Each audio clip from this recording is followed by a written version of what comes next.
What if Naruto Tobirama's jutsu causes Hashirama's body swap disaster? This how the story begins.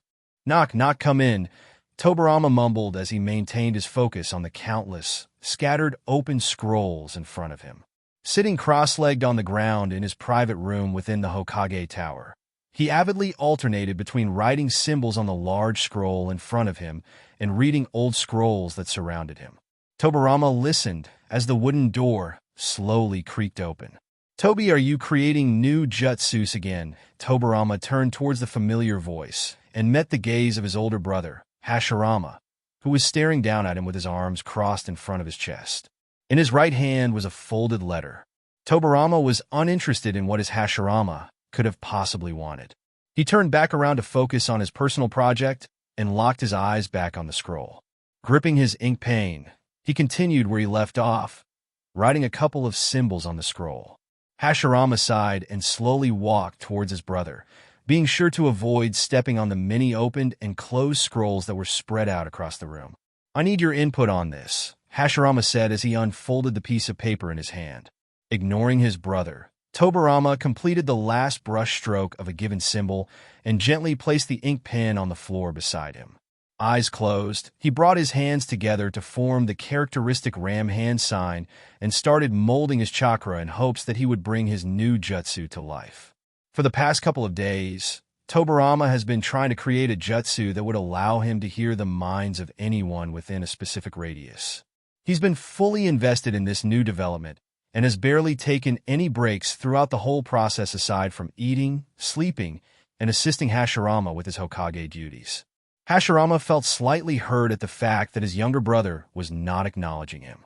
He pouted and made another attempt to get his brother's attention. "Tobirama, shut up, brother." "I'm concentrating." Tobirama sternly cut Hashirama's words off. Hashirama immediately flinched before being overtaken by his habitual depressed demeanor, with his shoulders slouched forward and his head tilted downwards. His aura gave off a brooding sensation. While he patiently waited for Tobirama to finish whatever he was attempting, his face shot back up when he heard a tsh escape Tobirama's lips. He watched as Tobirama picked up his ink pen and resumed writing in his scroll. Hashirama crouched down and held the unfolded paper out in front of Tobirama's face, forcing him to acknowledge the document. Tobirama begrudgingly accepted the letter from Hashirama's grasp and began to read its content. Hashirama watched as Tobirama's red eyes scanned the page up and down. "Oh, so the hidden grass village wants to form an alliance," Tobirama remarked in his head once he finished reading the letter. He handed the paper back to Hashirama. "They'll come and address this later. If they want to form an alliance, we need to discuss their true intentions and see what their conditions are, if any. In the meantime, don't make any decisions yet." Hashirama hummed in response as he grabbed the letter from Tobirama's grasp and stood back up. He took one last glance at the letter and started walking towards the door. "You know, Tobirama, an alliance would be a good idea. I think we should just don't do or say anything until we discuss," Tobirama commanded firmly, prompting Hashirama to respond with a pout. Okay, Hashirama admitted defeat. As he walked out the door, he heard a small explosion coming from Tobirama's direction. He quickly turned around to see Tobirama waving away at a cloud of smoke surrounding him before picking up his ink brush and jotting down more symbols on the scroll. Hashirama sighed, ruminating on the countless times he had warned Tobirama about the potential consequences of constantly creating new jutsus. Unfortunately, his stubborn little brother refuses to listen and has created multiple jutsus that have been marked as forbidden. Oh, his obsession knows no bounds. Hashirama walked back towards Tobirama and crouched down in front of him. "Tobirama, what did I say about creating new jutsus?" Hashirama nagged, staring into the face of his younger brother, who appeared concentrated with his eyes closed as if attempting to activate his work in progress once again. Nevertheless, he continued his speech. "One day, some of these jutsus could be used for the wrong reasons." Hashirama pointed with his index finger and gently pushed against Tobirama's forehead. "And I'll come back to bite you in the butt, and he'll be here to say I told you so." "Stop it, brother." Trying to consent, or Tobirama's words were cut off by a reverberating poof sound accompanied by a cloud of smoke that immediately formed between the two siblings. The gaseous irritant caused them to cough, as they constantly waved their hands out in front of them to clear the gray smoke. Once he felt the smoke had cleared, Tobirama slowly opened his eyes and was met with a familiar gaze. It was his own. He raised an eyebrow in confusion and questioned. A shadow clone Tobirama sucked his teeth in frustration, concluding his attempt was another failure. He quickly grabbed the ink pen and tilted his head downwards towards the scroll. As he jotted down more symbols, he noticed something was different about his hand. His skin was a darker shade than normal. While Tobirama reveled in confusion, he caught a glimpse of long dark brown locks falling to the side of his face. Tobirama thought. He looked back up to see his familiar appearance once again. However, this time his eyes were widened, and his hands were placed on his cheek and in his hair white, shaggy hair. Tobirama brought his hands up and made a hand sign in an attempt to release the Shadow Clone Jutsu, but the presumed Shadow Clone would not disappear. Finally, the figure in front of Tobirama spoke. "Tobirama, why am I looking at myself?" Then it clicked. Tobirama quickly looked at his hand, and then his clothes. They were not his own. He grabbed at the brown locks dangling down his cheeks and brought them into his field of vision. These were all features of Hashirama. "Hashirama," Tobirama said, now with a slightly more concerned tone in his voice. The two men both quickly scrambled off the ground and ran to a nearby mirror. Panting, they struggled for dominance in front of the mirror as they tried to get a good look at their reflection. Hashirama and Tobirama frantically touched their hair, their faces, and their bodies, then turned to physically analyze each other. They finally accepted the conclusion that they were, somehow, in each other's bodies. "Tobirama, what did you do?" Hashirama asked frantically as he looked at himself in the mirror, meeting the red eyes of his brothers instead of his own. Tobirama rested his fingers on his chin and mumbled while deep in thought. "So this jutsu causes the user to swap souls with someone else's. It definitely has its flaws, since I wouldn't want someone else's soul in my body, but I can potentially fine-tune this jutsu. It's not what I was originally going for, but this can be something." Tobirama quickly checked back into reality and looked at his older brother, who interrupted his train of thought. What? Tobirama asked, surprisingly seeming unfazed. Hashirama sighed and tried to collect himself. "Undo this jutsu, please," he calmly pleaded. Tobirama hummed in response and brought his hands out in front of him to perform a hand sign that he believed would release the jutsu. "Release," Tobirama said in his head. Nothing. He closed his eyes to better enhance his concentration. Nothing. He performed a different hand sign to see if it would work. Nothing. Tobirama's soul was still in Hashirama's body, and Hashirama's soul was still in his. "Tobi, shut up. I'm trying to concentrate," Tobirama demanded as he internally worked his way through different ways the jutsu could be released. "Release. Nothing. Release. Nothing. Release.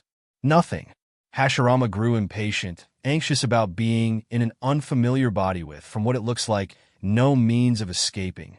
"Tobirama, you don't know how to release your own jutsu?" Hashirama asked in a light, yet almost judgmental tone. "Maybe you'll be able to release it if you stop distracting me."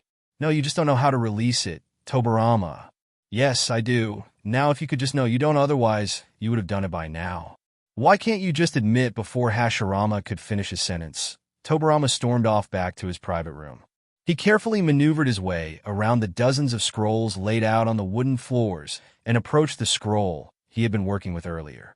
Tobirama picked the scroll up off the ground and started analyzing his work, searching for a way to release the jutsu based on the specific formula he managed to create. Tobirama folded his fingers into a hand sign and closed his eyes. "Release." Nothing. Tobirama was at a loss. Frozen in place, he let the scroll slowly slide out of his hand and hit the ground. He couldn't think of any other ways to undo the jutsu, which is unprecedented. Currently, he's stuck in his older brother's body and isn't sure how or when he'd be able to switch back. Was there a time limit to this jutsu? Is there no way to undo it? Is there a complicated method that's beyond Tobirama's expertise? Tobirama's mind raced with all these potential possibilities. Although he remained stoic and calm on the outside, he could feel a sense of panic slowly creep up inside of him. While Tobirama jumped hurdles in his head, Hashirama walked up to the door frame and leaned his body against it. He crossed his arms and shook his head. Hashirama knew his younger well enough to see that he was starting to panic. He clicked his tongue while deeply fighting the urge to say, "I told you so." Tobirama looked up at his older brother and frowned. "What, you screwed up, didn't you?" Hashirama responded. Tobirama's eye slightly twitched, but his pride was too strong for him to admit his fault. "I didn't screw up. I'll undo the jutsu." Hashirama rolled his eyes, when without a second thought, Tobirama started to walk out of the room. "Where are you going?" Hashirama called out.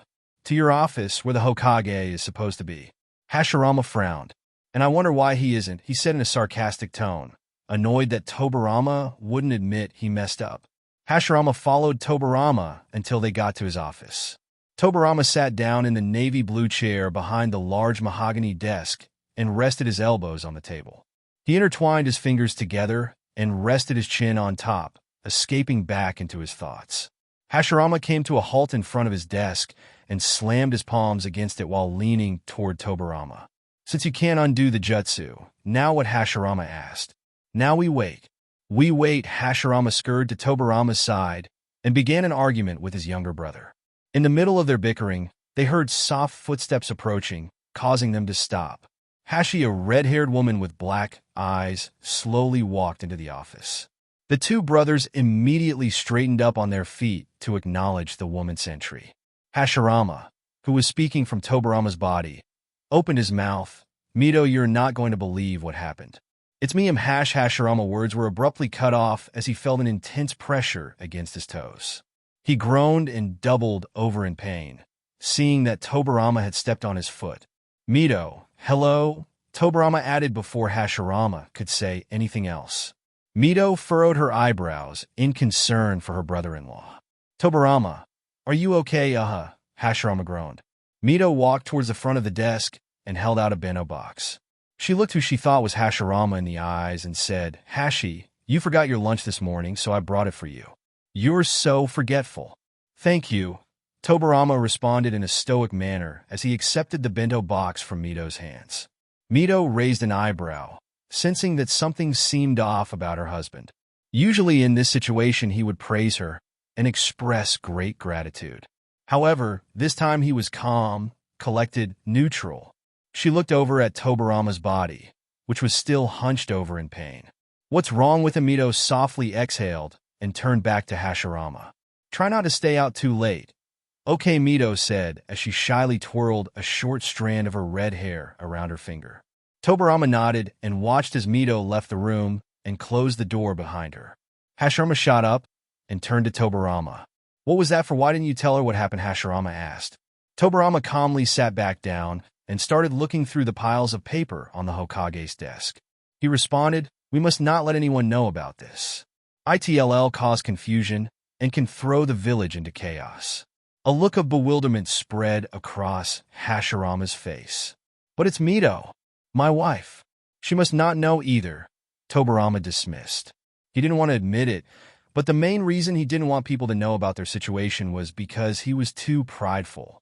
He couldn't imagine what other people would think if they heard about his blunder. Tobirama would rather keep this a secret until he finds a way to undo this jutsu. Though his ego is the main driver for his reasoning, Tobirama thought there were justifiable benefits as well. He was certain other village leaders wouldn't take them seriously during meetings and negotiations if they realized the two brothers accidentally swapped bodies indefinitely. Hashirama grew frustrated at his stubborn younger brother. He crossed his arms and pouted. So in the meantime, don't do anything stupid with my body until I can switch us back," Tobirama interrupted as he started shuffling through paperwork. Being in Hashirama's body was the perfect opportunity to start catching up on work that Hashirama has piled up over time. "What makes you think because you tend to act recklessly? Now sit down and catch up on paperwork with me. We also need to discuss this potential alliance with the Hidden Grass Village," Tobirama sternly interrupted, not giving Hashirama the opportunity to protest. Hashirama flinched before being overtaken by his habitual depressed demeanor. His shoulders slouched forward, his head tilted downward, and his bottom lip pushed forward in a pout. "Okay," Hashirama responded in a dejected tone. He shuffled his feet towards the corner of the room to pick up a chair and slowly brought it to the side of his desk. He sat down and grabbed a stack of papers to start working on while in his sulking state. Tobirama looked over at Hashirama and narrowed his eyes in repulsion. He surely didn't like seeing himself in such a vulnerable and uncharacteristic state. "Brother, stop that!" Hashirama immediately straightened up and forced his lips back into a neutral position, mimicking Tobirama's usual stoic expression. "Understood." Tobirama sighed and averted his attention back to the stack of papers in front of him. He brought his fingers to his nasal bridge and pinched it as he thought about how he was going to get them out of this situation. "He'll just keep looking over what went wrong and how I can undo it. In the meantime, he'll just take Hashirama's place and alternate between busy work and working on undoing this jutsu. Everything will be fine. Everything will be just fine." At least, that's what Tobirama wanted to believe. It had been a little over a week since Tobirama and Hashirama fell victim to Tobirama's failed attempt at creating a new jutsu. Unfortunately, the two brothers remained in each other's bodies, still without a way to switch back. Tobirama had been spending his days alternating between attending to Hokage duties and devising ways to reverse his blunder. Meanwhile, Hashirama spent his days, struggling to conform to Tobirama's lifestyle. He was very aware that Tobirama was a valuable asset to the village, but didn't realize how deeply involved Tobirama was in its affairs. It also became very clear to him how different their personalities were, as he always caught himself adjusting his expressions, lowering his voice during moments of excitement, stifling his laughter, etc. Fortunately, Tobirama took on a good amount of his own responsibilities while being in Hashirama's body, lightening Hashirama's workload. However, even just trying to maintain Tobirama's stoic demeanor was exhausting for Hashirama. Today was an important day for the two brothers. It was the day the representatives from the Hidden Grass Village were coming to discuss a potential alliance. Hashirama and Tobirama both knew they had to present themselves well to uphold the high status of Konoha. Tobirama didn't have any concerns regarding himself, since he was good at conversing and negotiating with other world leaders about affairs. In fact, he often had to advise Hashirama on the side to prevent him from making hasty decisions that may not benefit Konoha. Tobirama was more concerned about Hashirama acting out of character by jumping into the discussion with unreasonable offers. He has worked hard to maintain his reputation and would hate for Hashirama to ruin it. "Okay, brother, listen closely," Tobirama commanded as the two walked the hallways of the Hokage Tower in their formal attire. They were making their way to the official meeting room, where their special guests had already arrived. Tobirama walked with a purpose, with his gaze focused forward and his long brown locks gently swaying with each step he took.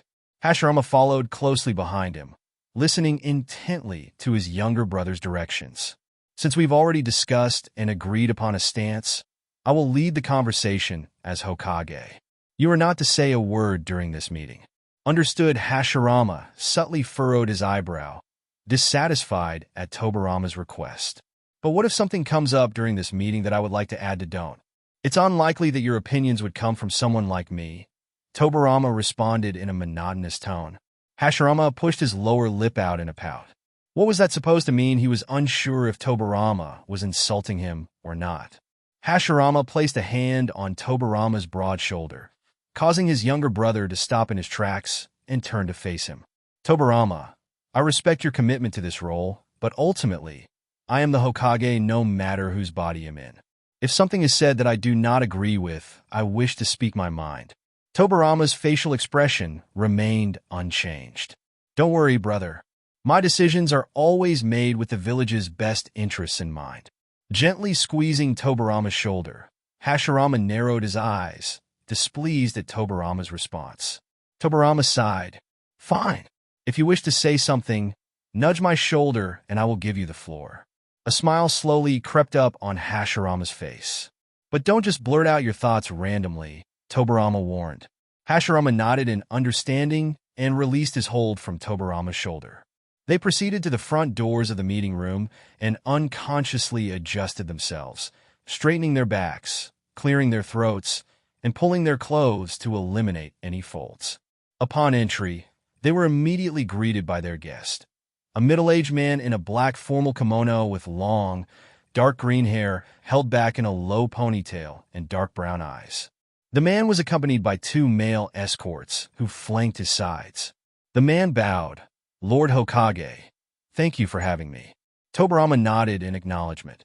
The 2 parties said their formal greetings before taking their respective seats at a large, oval, mahogany table in the middle of the room. The room was naturally lit by the sunlight that peered through the large windows along the beige walls. The room was rather minimalistic, leaving no room for distractions. Wasting no time, Tobirama immediately broached the main subject of their encounter. "Lord Takahashi, what brings you to propose an alliance with the Leaf?" he asked intently. With that, they began to engage in purposeful discussion about their affairs. They discussed the primary goals of the alliance, the mutual benefits, the potential contributions, resource allocation, etc. At a certain point during their productive meeting, Lord Takahashi began to describe the state of the Hidden Grass Village, which was a relatively new establishment compared to Konoha. He expanded on how the village itself is poor. There was a growing number of the population facing starvation, rising crime rates due to unchecked delinquents in a village with very few shinobi, and lackluster infrastructure. Lord Takahashi's words about the state of the hidden grass didn't faze Tobirama much. After all, his top priority is Konoha. Don't get him wrong, he empathized with hidden grass struggles. It was difficult for him and Hashirama to get the Leaf Village off the ground during the early stages. However, his priorities are with the Leaf, even if it means requesting sizable contributions from a struggling village. Hashirama, on the other hand, was easily moved by the poor state of the hidden grass. He was now more inclined to form an alliance that would give the hidden grass substantially more benefits, almost like charity. Lord Takashi moved into the topic of contributions, announcing what he was willing to offer Konoha within their alliance. "As for our contributions, we are willing to offer Konoha 60% of their choice of crops." Tobirama's eyes slightly widened in excitement of Lord Takashi's offer. The Hidden Grass Village has valuable crops that Konoha is unable to grow in their environment. "Oh, today is a wonderful day. And though the infrastructure in our village is not the best, we do have construction resources I believe Konoha doesn't." "That's not necessary," Hashirama blurted out. "It sounds like the Hidden Grass Village is small and currently very poor. We are happy to form an alliance without that." Tobirama cleared his throat, prompting Hashirama to stop talking. "Sorry," Hashirama whispered. Lord Takahashi raised an eyebrow, awaiting a response from the Hokage. Tobirama softly sighed. He admits that though the Hidden Grass Village's offerings are tempting, Hashirama makes a good point. It wouldn't be morally right to accept so much from an already poor nation. But a man can dream. My apologies. I believe what Tobirama was trying to say, and what I partially agree on, is there is no need to offer as much as 60% of the village's assets. How does 40% sound? Tobirama silently hoped that Lord Takahashi would comply, and Hashirama would shut up. Once again, the state of the Leaf was his top priority. Lord Takashi nodded in agreement, pleased to know Konoha was willing to accept less. While they proceeded to dive deeper into village contributions, Tobirama could feel Hashirama repeatedly nudging his shoulder. Irritated, Tobirama chose to ignore Hashirama for the time being given his recent misstep, and would rather not entertain his ideas any longer. Annoyed, Hashirama decided to speak his mind anyway. "Excuse me, sorry for the interruption, but Lord Takashi, I personally trust the motives of the Hidden Grass Village brother." Tobirama whispered in a volume just low enough for only Hashirama to hear him. And given that it's a small, poor, upcoming village, Konoha wouldn't want to make the village offer up such valuable assets right off the bat. Tobirama now said a little louder, trying to get Hashirama to stop talking. Hashirama continued anyway. "I propose the Hidden Grass Village keep their assets for now, while Konoha provides the help you request, such as protection, resources." Brother Tobirama exclaimed, appalled at Hashirama's one-sided proposal. "Tob!" Hashirama caught himself and cleared his throat. "Hashirama, at least consider my point of view. We discussed this earlier." Tobirama whispered angrily. "Yes, but now things have changed based on their situation. You're not the primary decision-maker in this situation right now, act like." But the two began to bicker back and forth, forgetting about the company in front of them. Lord Takahashi and his escorts eyed the two judgmentally, listening as they argued in an unprofessional manner. Lord Takashi was surprised at the audacity of the Hokage's right-hand man, making unprovoked suggestions outside of the Hokage's orders as if disrespecting the position of the Hokage. Tobirama Senju. Is that right? Lord Takashi figured the rumors about the stoic, respectful, analytical, and strategic man must have been wrong. Lord Takashi and his escorts gave each other a quick glance before looking forward at the bickering men. It appears that this discussion will not go anywhere, and it made Lord Takashi question Konoha's order. He wouldn't want to be allied with a village that has this many cracks in its leadership. You're being ridiculous, Hashirama. Hashirama continued, making sure not to slip up. I'm thinking about what's best for the leaf, Tobirama rebutted. Lord Takahashi figured he should chime in. Lord Hokage, what the two brothers yelled in unison while turning to face Lord Takahashi, who was now standing as if ready to leave. It appears we may have to postpone this conversation to another time. Tobirama quickly stood up, attempting to defuse the situation. Lord Takahashi, there is no need. My apologies for the unprofessionalism. Let us continue. No need for apologies, Lord Hokage. I would prefer to readdress this another time. Lord Takahashi bowed. He looked over at his two escorts and gave them a light nod, signaling that he was ready to depart. Tobirama could feel his irritation slowly well up inside of him. He decided not to push any further and allowed Lord Takashi to take his leave. The two parties silently made their way to the front gates of Konoha and turned to face each other to bid one last farewell. Tobirama added, "We look forward to seeing you again in the near future for a more proper discussion." Yes, maybe. Lord Takashi flashed an unconvincing smile, causing Tobirama to slightly flinch. He watched as the group walked off, annoyed at his mistakes. They definitely just let a potential alliance slip through the cracks. Hashirama crossed his arms and watched as their visitors walked off. He really did want an alliance with them. Next time we should propose. Shut up, brother, you irritate me, Tobirama interrupted as he walked away. Hashirama flinched in response before being overtaken by his habitual, depressed demeanor. Slowly walking the streets of Konoha, Hashirama swayed with each step he took as his shoulders slouched forward and his head tilted downwards. He had to admit he might have stepped out of line a little bit maybe. He might have been the reason why the meeting went well south. Hashirama didn't think Tobirama would forgive him anytime soon and didn't want to face his younger brother's attitude for the next couple of days. When Tobirama is mad, he can be insufferable sometimes. When Hashirama turned the corner, he caught a glimpse of familiar long black, shaggy hair. He fully looked up and saw his best friend, Madara, walking down a different street from a distance. Hashirama hadn't seen him in a long time, since Madara leaves the village often. He must be back now. Hashirama was ecstatic to see him, forgetting he was in Tobirama's body. Hashirama waved his hand out above his head and yelled out, "Oi!" Madara, long time no see, Madara hummed and turned toward the direction of the voice. He laid his eyes on an unpleasant face, a face he did not like seeing. Madara didn't like Tobirama since he killed his little brother, Izuna. After all, it annoyed him that he had to live in harmony with the same person who took his last loved one away from him. But Madara did it for Hashirama and for the sake of peace, so he grins and bears it. Just because he agreed to ally with the Senji and help create Konoha doesn't mean he had to be cordial with Tobirama. Tobirama and Madara both knew this fact very well, so they didn't bother communicating outside of discussions regarding important village affairs. Suspicion colored Madara's gaze as he noted Tobirama's unusually cheerful demeanor. Madara's eyes narrowed. What was Tobirama up to? Madara turned back around and continued walking, ignoring Tobirama's greeting. Confused by Madara's reaction, Hashirama raised his eyebrows. Was he in a bad mood today? Hashirama called out to Madara again while running up to him. Madara quickly turned around and grabbed the handle of the gunbai that was on his back. His face was unwelcoming with hints of anger.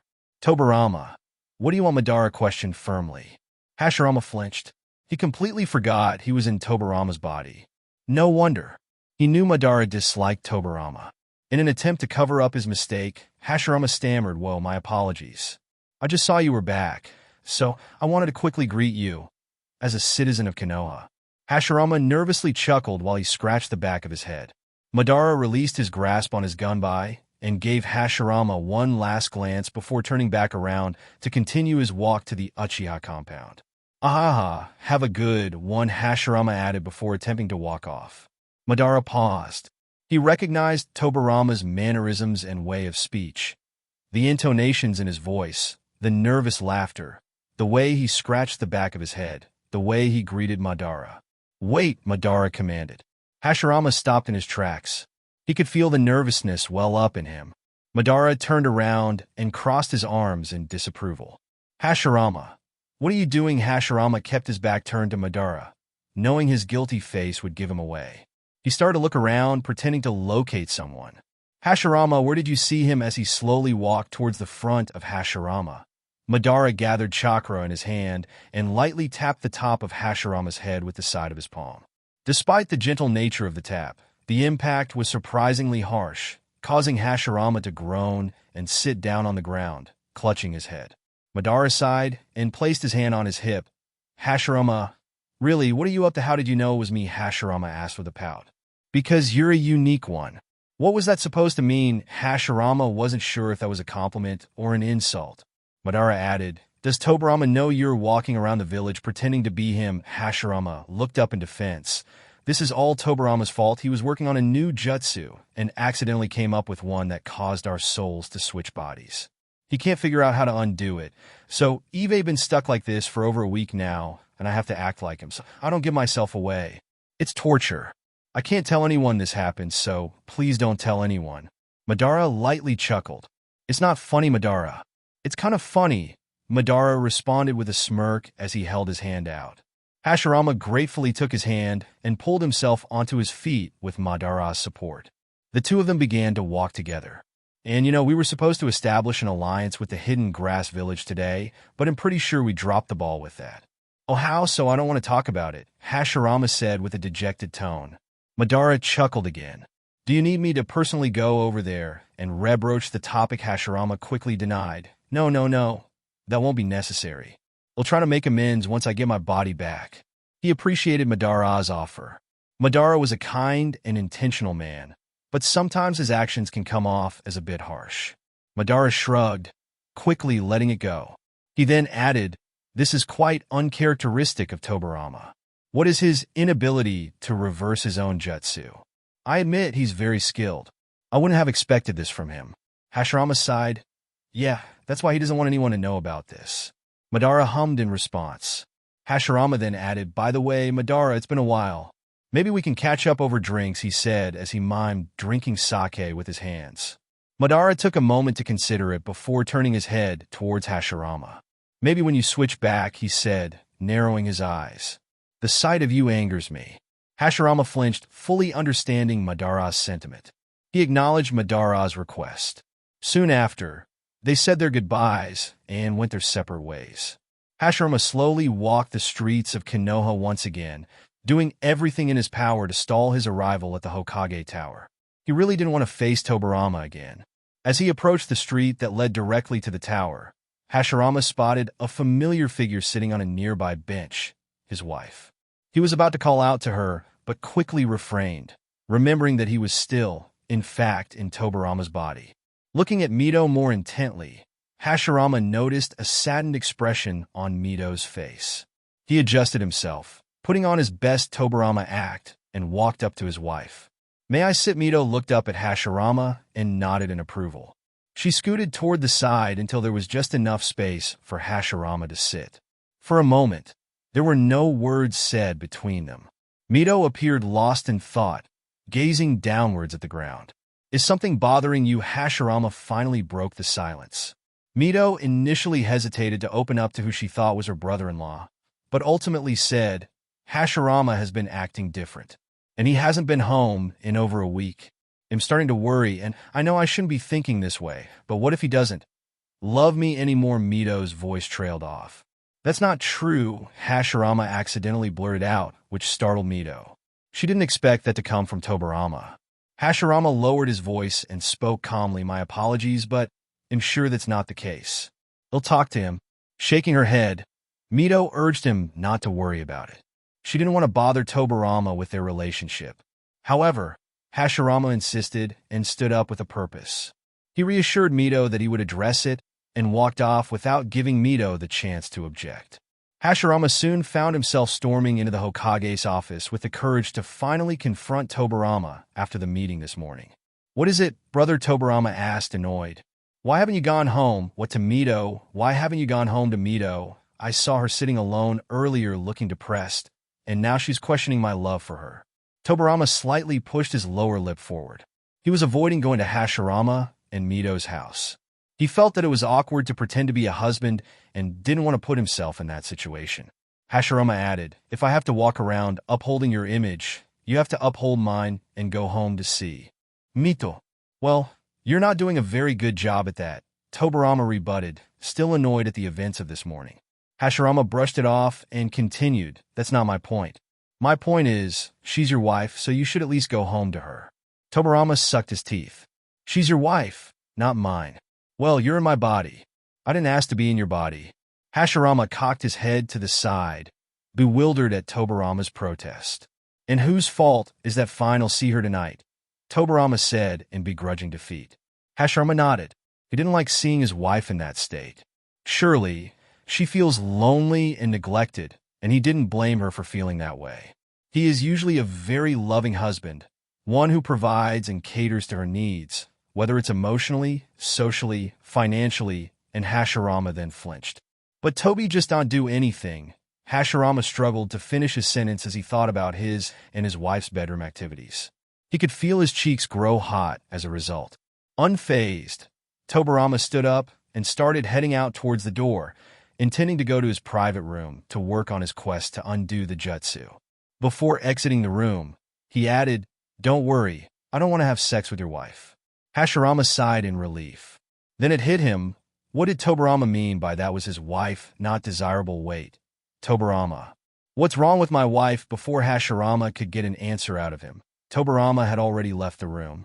A sigh escaped Tobirama's lips as he walked the lamplightened streets of Konoha. Nighttime has arrived, and Tobirama decided to comply with Hashirama's request to go home to Mito after a long day at work. He truly didn't want to. The thought of sleeping in the same bed with someone else's wife made him feel uncomfortable. It just felt wrong, despite being in Hashirama's body. Feeling around for the house keys in his right pocket, Tobirama reluctantly took the last few steps toward the front door. He tried to convince himself that things wouldn't be that bad. Maybe he can manage for them to sleep on their respective sides of the bed without Mito objecting. Or maybe he can pretend to fall asleep on the couch to avoid the bed completely.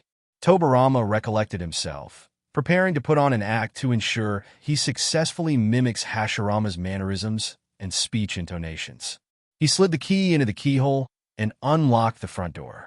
Upon entering, he saw Mito sitting at the dining room table, reading a book. The sound of the door caused Mito to look up from the pages and meet Tobirama's gaze.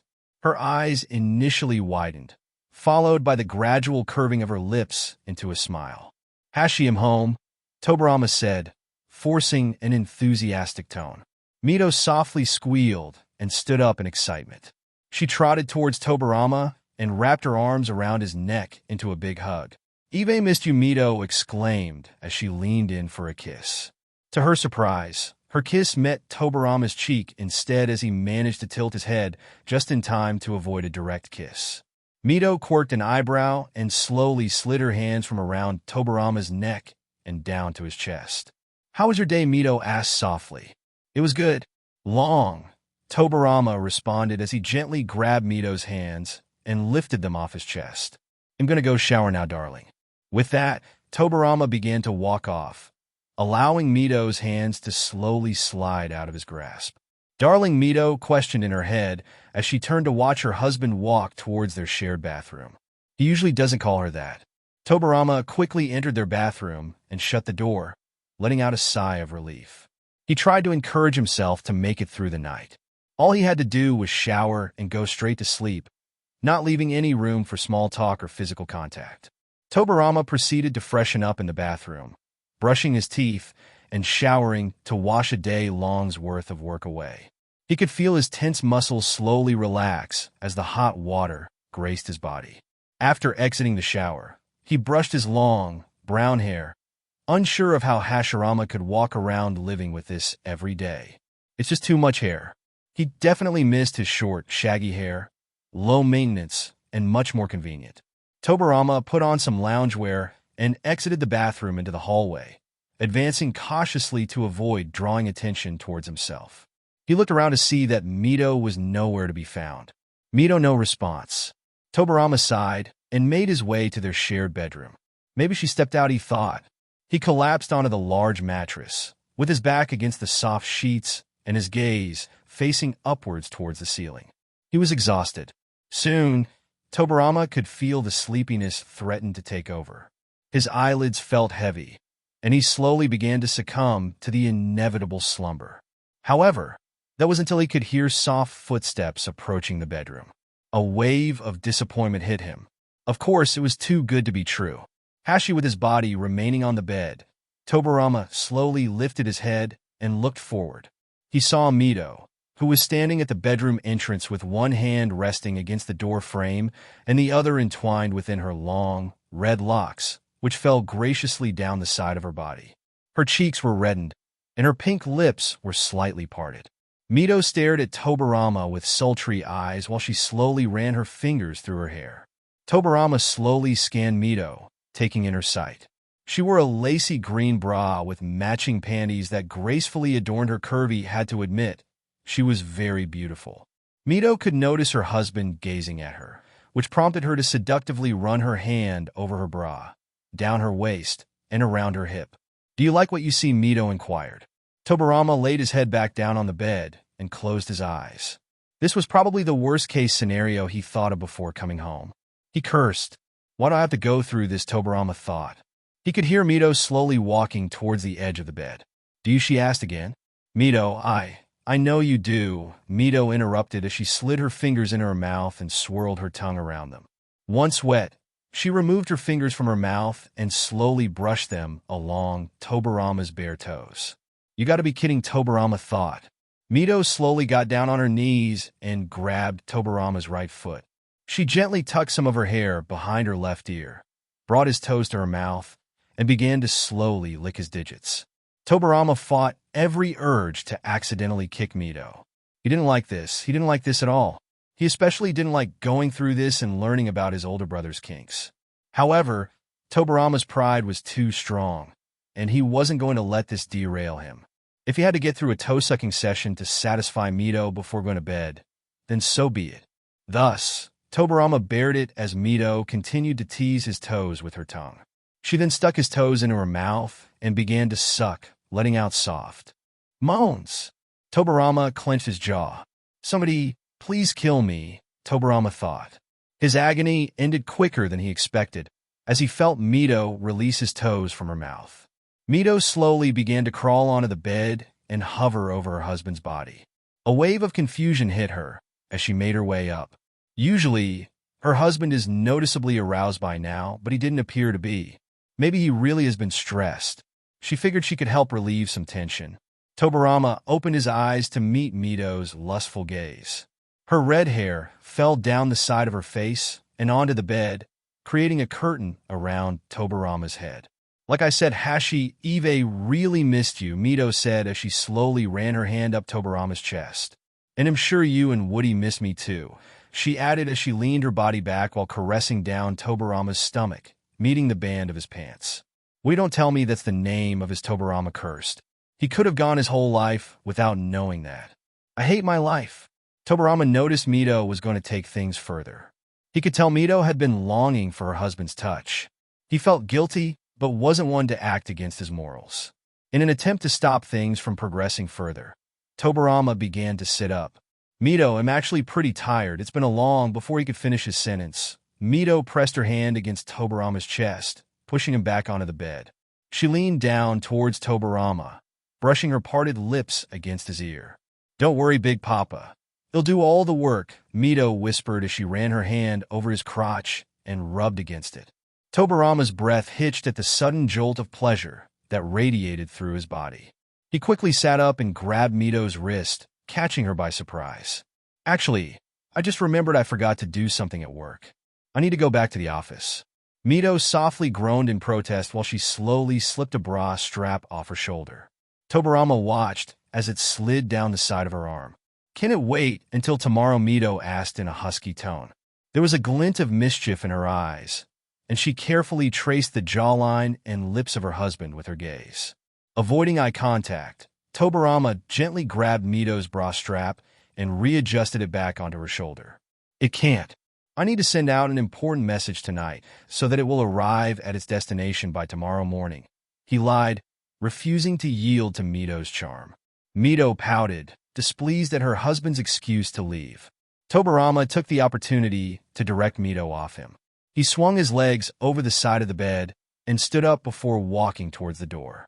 If you don't love me anymore, just say that, Mito said softly, her voice tinged with sadness. Tobirama quickly turned around to see Mito sitting on the bed with her head tilted downwards. Her red hair covered most of her face, but Tobirama could see it just enough to know her facial expression was filled with sorrow. No, Mito, I do low. Tobirama struggled to finish the word. He wasn't used to saying that phrase to anyone. I do love you, he managed to finally say. Unconvinced, Mito slowly looked up. She could sense the hesitation in his voice and could feel a wave of distress take over her body. Are you having an affair? Is that what's happening? In his defense, Tobirama quickly waved his hands out in front of him. No, not at all. It's just been a very busy week at the office, and there have been a lot of things that need my attention. I'm not having an affair. Mito slowly stood up from the bed and looked Tobirama in his eyes. Will one night hurt? I'm wearing your favorite lingerie. I used the shampoo and conditioner you like, and am even wearing the perfume you love on me. Didn't you notice shit? Tobirama thought. Of course, he didn't. He wasn't Hashirama after all. Too did. Sorry, I've just had a lot on my mind. Tonight I just need to finish handling this at work. But can't you just stay, let it wait, or make someone else do it for you like you always do when I ask? I need to do this myself. Then 1 hour, can you just stay with me for 1 more hour before you leave, Hashi? I miss you, I need you, Mito bargained as she took a step towards her husband. This caused Tobirama to take a step back in response. I can't, Tobirama said, his voice unwavering. Mito was overcome by a sudden surge of dejection that washed over her. In this moment, she didn't feel loved, and her suspicions only grew bigger. Her face slowly shifted from an expression full of sadness to confusion, then finally to anger. Then get out, Mito. Get out, Mito yelled as she grabbed the covers from their shared bed and covered her exposed body out of embarrassment.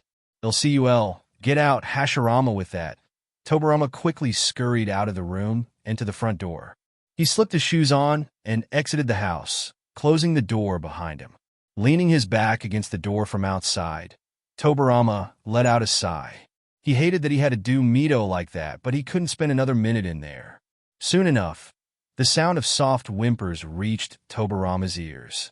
Tobirama lightly hit his head against the door and cursed. Making Mito cry was the last thing he wanted to do. Hashirama's going to get on me for this, Tobirama mourned in his head. He pushed himself off the door and started walking down the familiar streets of Konoha. The sound of crickets pierced through the air, and the moonlight graced the village, creating a soft ambience. Tobirama was soon at the front doors of the Hokage Tower. He was surprised to see a light emitting from the windows of the Hokage's office up above. As he walked through the hallways of the tower, he arrived at the office only to see Hashirama shuffling through paperwork at his desk. Brother, what are you doing here? Tobirama asked as he walked in. Hashirama looked up at the familiar voice and cracked a smile. Tobirama, I couldn't sleep, so I figured I'd just come here and get things done, he said while he directed his attention back to the work in front of him. You know, you're right. I really have let a lot of work pile up. Tobirama rolled his eyes and made his way toward the desk. Hashirama added, plus, I was getting a bit lonely while staying at your place. You really should try and find a companion. Tobirama, it will be good for you. A girlfriend or a pet to start. Maybe a cat. I'm fine without one right now, Tobirama protested. He walked over to the empty chair on the side of the desk and collapsed. With his elbows leaning against the surface of the desk, he buried his face into his hands and sighed. I've got to figure out a way to undo this godforsaken jutsu, he mumbled. Hashirama chuckled. You'll figure it out. I believe in you. though he does wish Tobirama would figure it out sooner. Tobirama hummed in response. Turning his gaze towards Tobirama, Hashirama added, "Oh, why are you here? Why aren't you at home with Mito?" Tobirama softly groaned into his hands. "Because if I spent another minute there, she would have forced your dick out of my pants." Hashirama's eyes widened. "Wait, did you guys know I did not have sex with your wife, Hashirama?" Hashirama sighed in relief. With initial hesitation, Tobirama then added, "Oh, and because of that, I might made Mito angry, and she might have cried, so you'll have to deal with that when we switch back." Hashirama was immediately overtaken by his habitual, depressed demeanor. Mito is scary when she's angry. He wasn't looking forward to trying to make amends, but he didn't want to leave her in the dark any longer. Hashirama quickly stood up and attempted to walk out, but he was stopped by a tight grip around his wrist. "Where are you going?" Tobirama asked. "To go save my marriage." "Let go, please," Hashirama answered while trying to free himself from his younger brother's grasp. "No, you can't do that." A look of stunned disarray crossed Hashirama's face. "I can't save my marriage, no." "Well, you can, just not now. Not until we switch back." "Tobirama, your pride is not worth more than my marriage," Hashirama said as he tried to retract his arm out of Tobirama's forceful grip. "No, please. They'll figure it out tonight." Hashirama turned to look at Tobirama and noted the expression on his face. Tobirama wasn't one to plead often, but Hashirama could tell he was desperate by the way his eyebrows were slightly furrowed and his bottom lip slightly pushed out. "Tonight?" Hashirama asked. "Tonight," Tobirama repeated. "Tonight," Hashirama demanded. "Tonight," Tobirama agreed as he nodded his head. Hashirama sighed and sat back in his chair. He leaned his head against the back of the chair and closed his eyes. His head snapped back up at the sound of Tobirama's footsteps growing distant. "Wait, where are you going?" Hashirama asked. "To my office to work on undoing this jutsu," Tobirama responded as he continued to walk toward the exit. Hashirama then called out, "Wait, Toby." Tobirama paused and turned around, fixing the annoyed expression on his face. Given that his older brother agreed to keep covering for him, he felt he should show Hashirama some mercy. "What is it, brother? Earlier today, you said you didn't want to have sex with my wife. What did you mean by that?" What Tobirama asked, sounding both exhausted and puzzled. "What's wrong with Mito? She's strong, intelligent, graceful, and beautiful. Nothing's wrong with her. She's a great woman. Then why wouldn't you want her?" Tobirama rubbed his temples with his fingers, feeling a headache start to come on. "What was wrong with him, Hashirama? Can you please spare me the nonsense tonight? I just want to know, do you want me to want your wife like that?" Hashirama flinched. "Of course not." Tobirama rolled his eyes. "I'm not interested in relations with other men's women. I frown upon infidelity, and I especially respect you enough to not get involved in your relationship."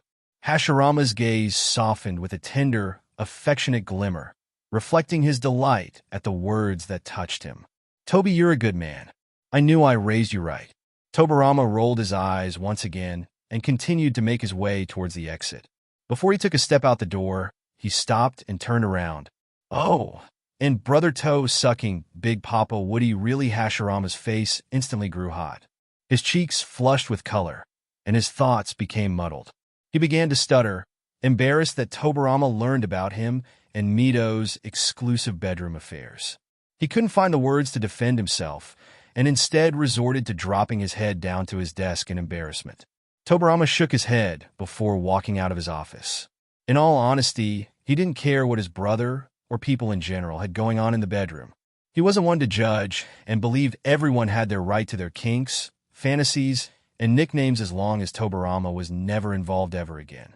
He made his way to his private room and locked himself in, spending the rest of the night figuring out how to reverse his blunder.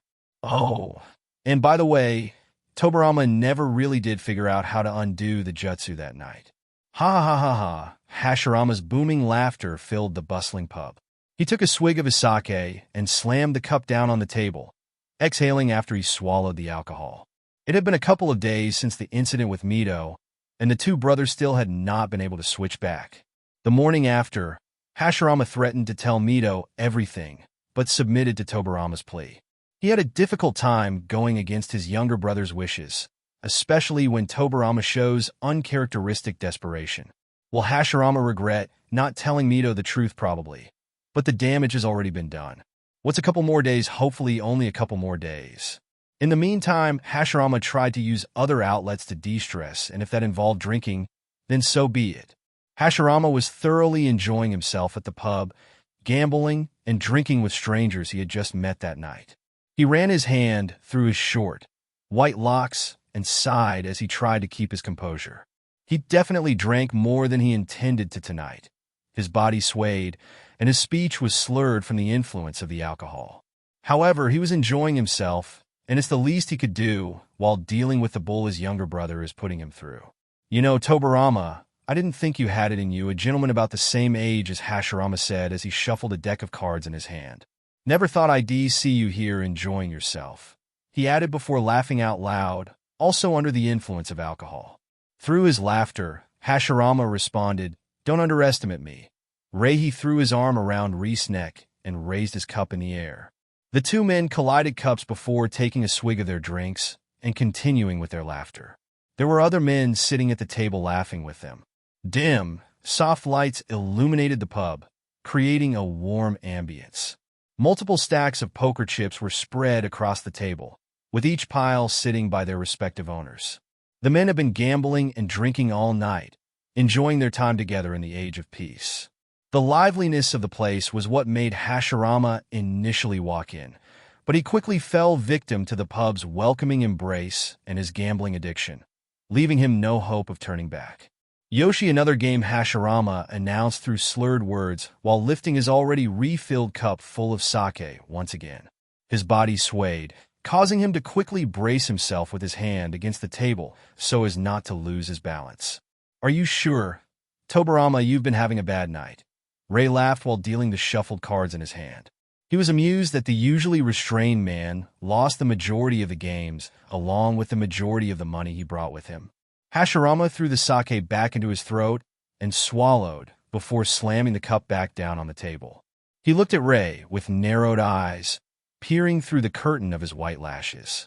His rosy cheeks radiated warmth from the influence of the sake. "Don't underestimate me, Ray.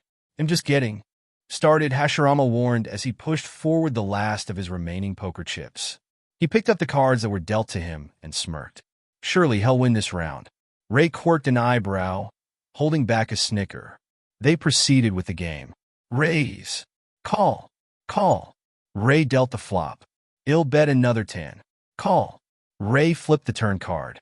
"I'm all in," a man at the table said as he pushed his poker chips towards the middle. "TCH fold." "Fold," the rest of the men mumbled, but not Hashirama. Hashirama was confident. Hashirama proudly placed his card down on the table facing upwards. 2 pairs, 2 aces, and 2 kings. The man who was all in confidently slammed his cards down on the table. "Royal flush," Hashirama exclaimed. He slapped his forehead with the palm of his hand in defeat. The other men were wide-eyed, relieved that they decided to fold. The winner laughed as he gathered the rest of Hashirama's poker chips. "Oi, oi. Tobirama, are you finally giving up?" he yelled from across the table. Hashirama pouted, refusing to give in. There was a little inkling in his mind telling him to stop, but everything else was telling him to keep going. More next time, he'll win. He couldn't admit defeat now. He grabbed his cup and took a swig before dramatically slamming it down on the table. With his head tilted downward, he grew silent. The laughter from the men quickly quieted as they watched Hashirama sit in silence. His white hair covered most of his face, blocking the men from any facial feedback. They soon witnessed his shoulders quiver. "Toby!" Hashirama threw his head back in laughter, causing the other men to laugh along with him. I'm just getting started," Hashirama said as he pointed ahead of him. He then slammed his index finger against the table and grinned. "Another round. Are you sure you have no more poker chips left?" Ray said. Hashirama smirked. "I'll bet everything I have on me," he said confidently. "Oh, everything. Maybe I went a little too far," Hashirama thought as he stood outside the pub with nothing on but his hands covering his private area and his pride. A shiver ravaged his body as a cold breeze hit against his exposed skin. He was overtaken by his depressed demeanor as he heard the non-stop laughter of the men inside. "They could have at least let me keep my underwear," Hashirama pouted. He was deep in thought, wondering how he was going to get out of this situation. I guess his only option is to rush straight home. Hashirama quickly turned towards the sounds of the shrieks. A group of women were standing from a distance, their faces appearing both bewildered and offended. "Wait, no, it's not what it looks like," Hashirama responded, accidentally removing his hands from his private area for a second to wave his arms out in defense. He quickly realized what he had done when he saw the women closing their eyes and brought his hands back down. He was still very much under the influence of alcohol and had to force himself to stand steady without succumbing to the sways of his drunkenness.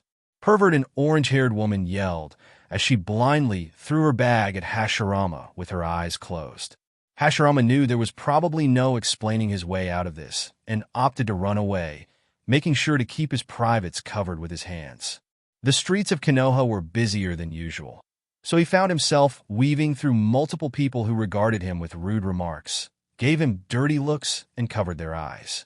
"Pervert," a random passerby yelled out. "I'm sorry, it's not what it looks like. I swear," Hashirama yelled out in defense while running away, trying his best to make his way out of the busy streets. From a distance, Tobirama was taking a stroll, getting a breather after working in the office all day. He loved taking walks at night. The quietness of less busy streets allowed him to clear his mind, while the laughter and movement from the villagers on busier streets reminded him of what he was living for: peace. However, his enjoyment was interrupted by a series of shrieks and name-calling from a distance. What was going on? Tobirama looked up and quickly found the source of all the commotion: the sight of his naked body running through the streets of Konoha. He couldn't tell you what emotions he felt at that very moment, because honestly, he might blacked out from shock. Tobirama could feel intense anger grow inside of him. His ears grew hot, his heart rate rose, and his jaw clenched. Before he knew it, he was yelling, "Hashirama Senju! They'll kill you!" The furious man quickly started running after his older brother. Blinded by his rage, he locked his eyes on Hashirama and made it a mission to catch him no matter what. Hashirama quickly turned around towards the familiar voice and flinched.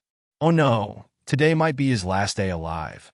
He started running faster, weaving through the crowd and occasionally stumbling over his 2 feet.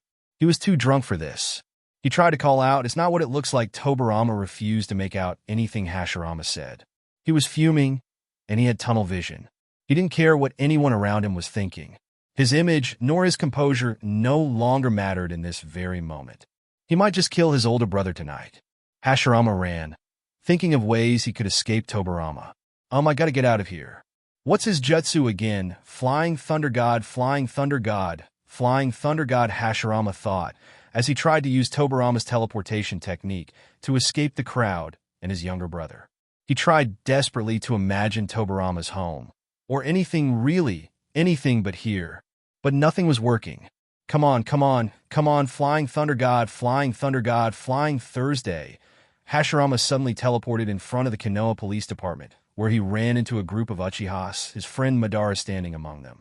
The group of Uchihas turned to Hashirama and froze, growing wide-eyed.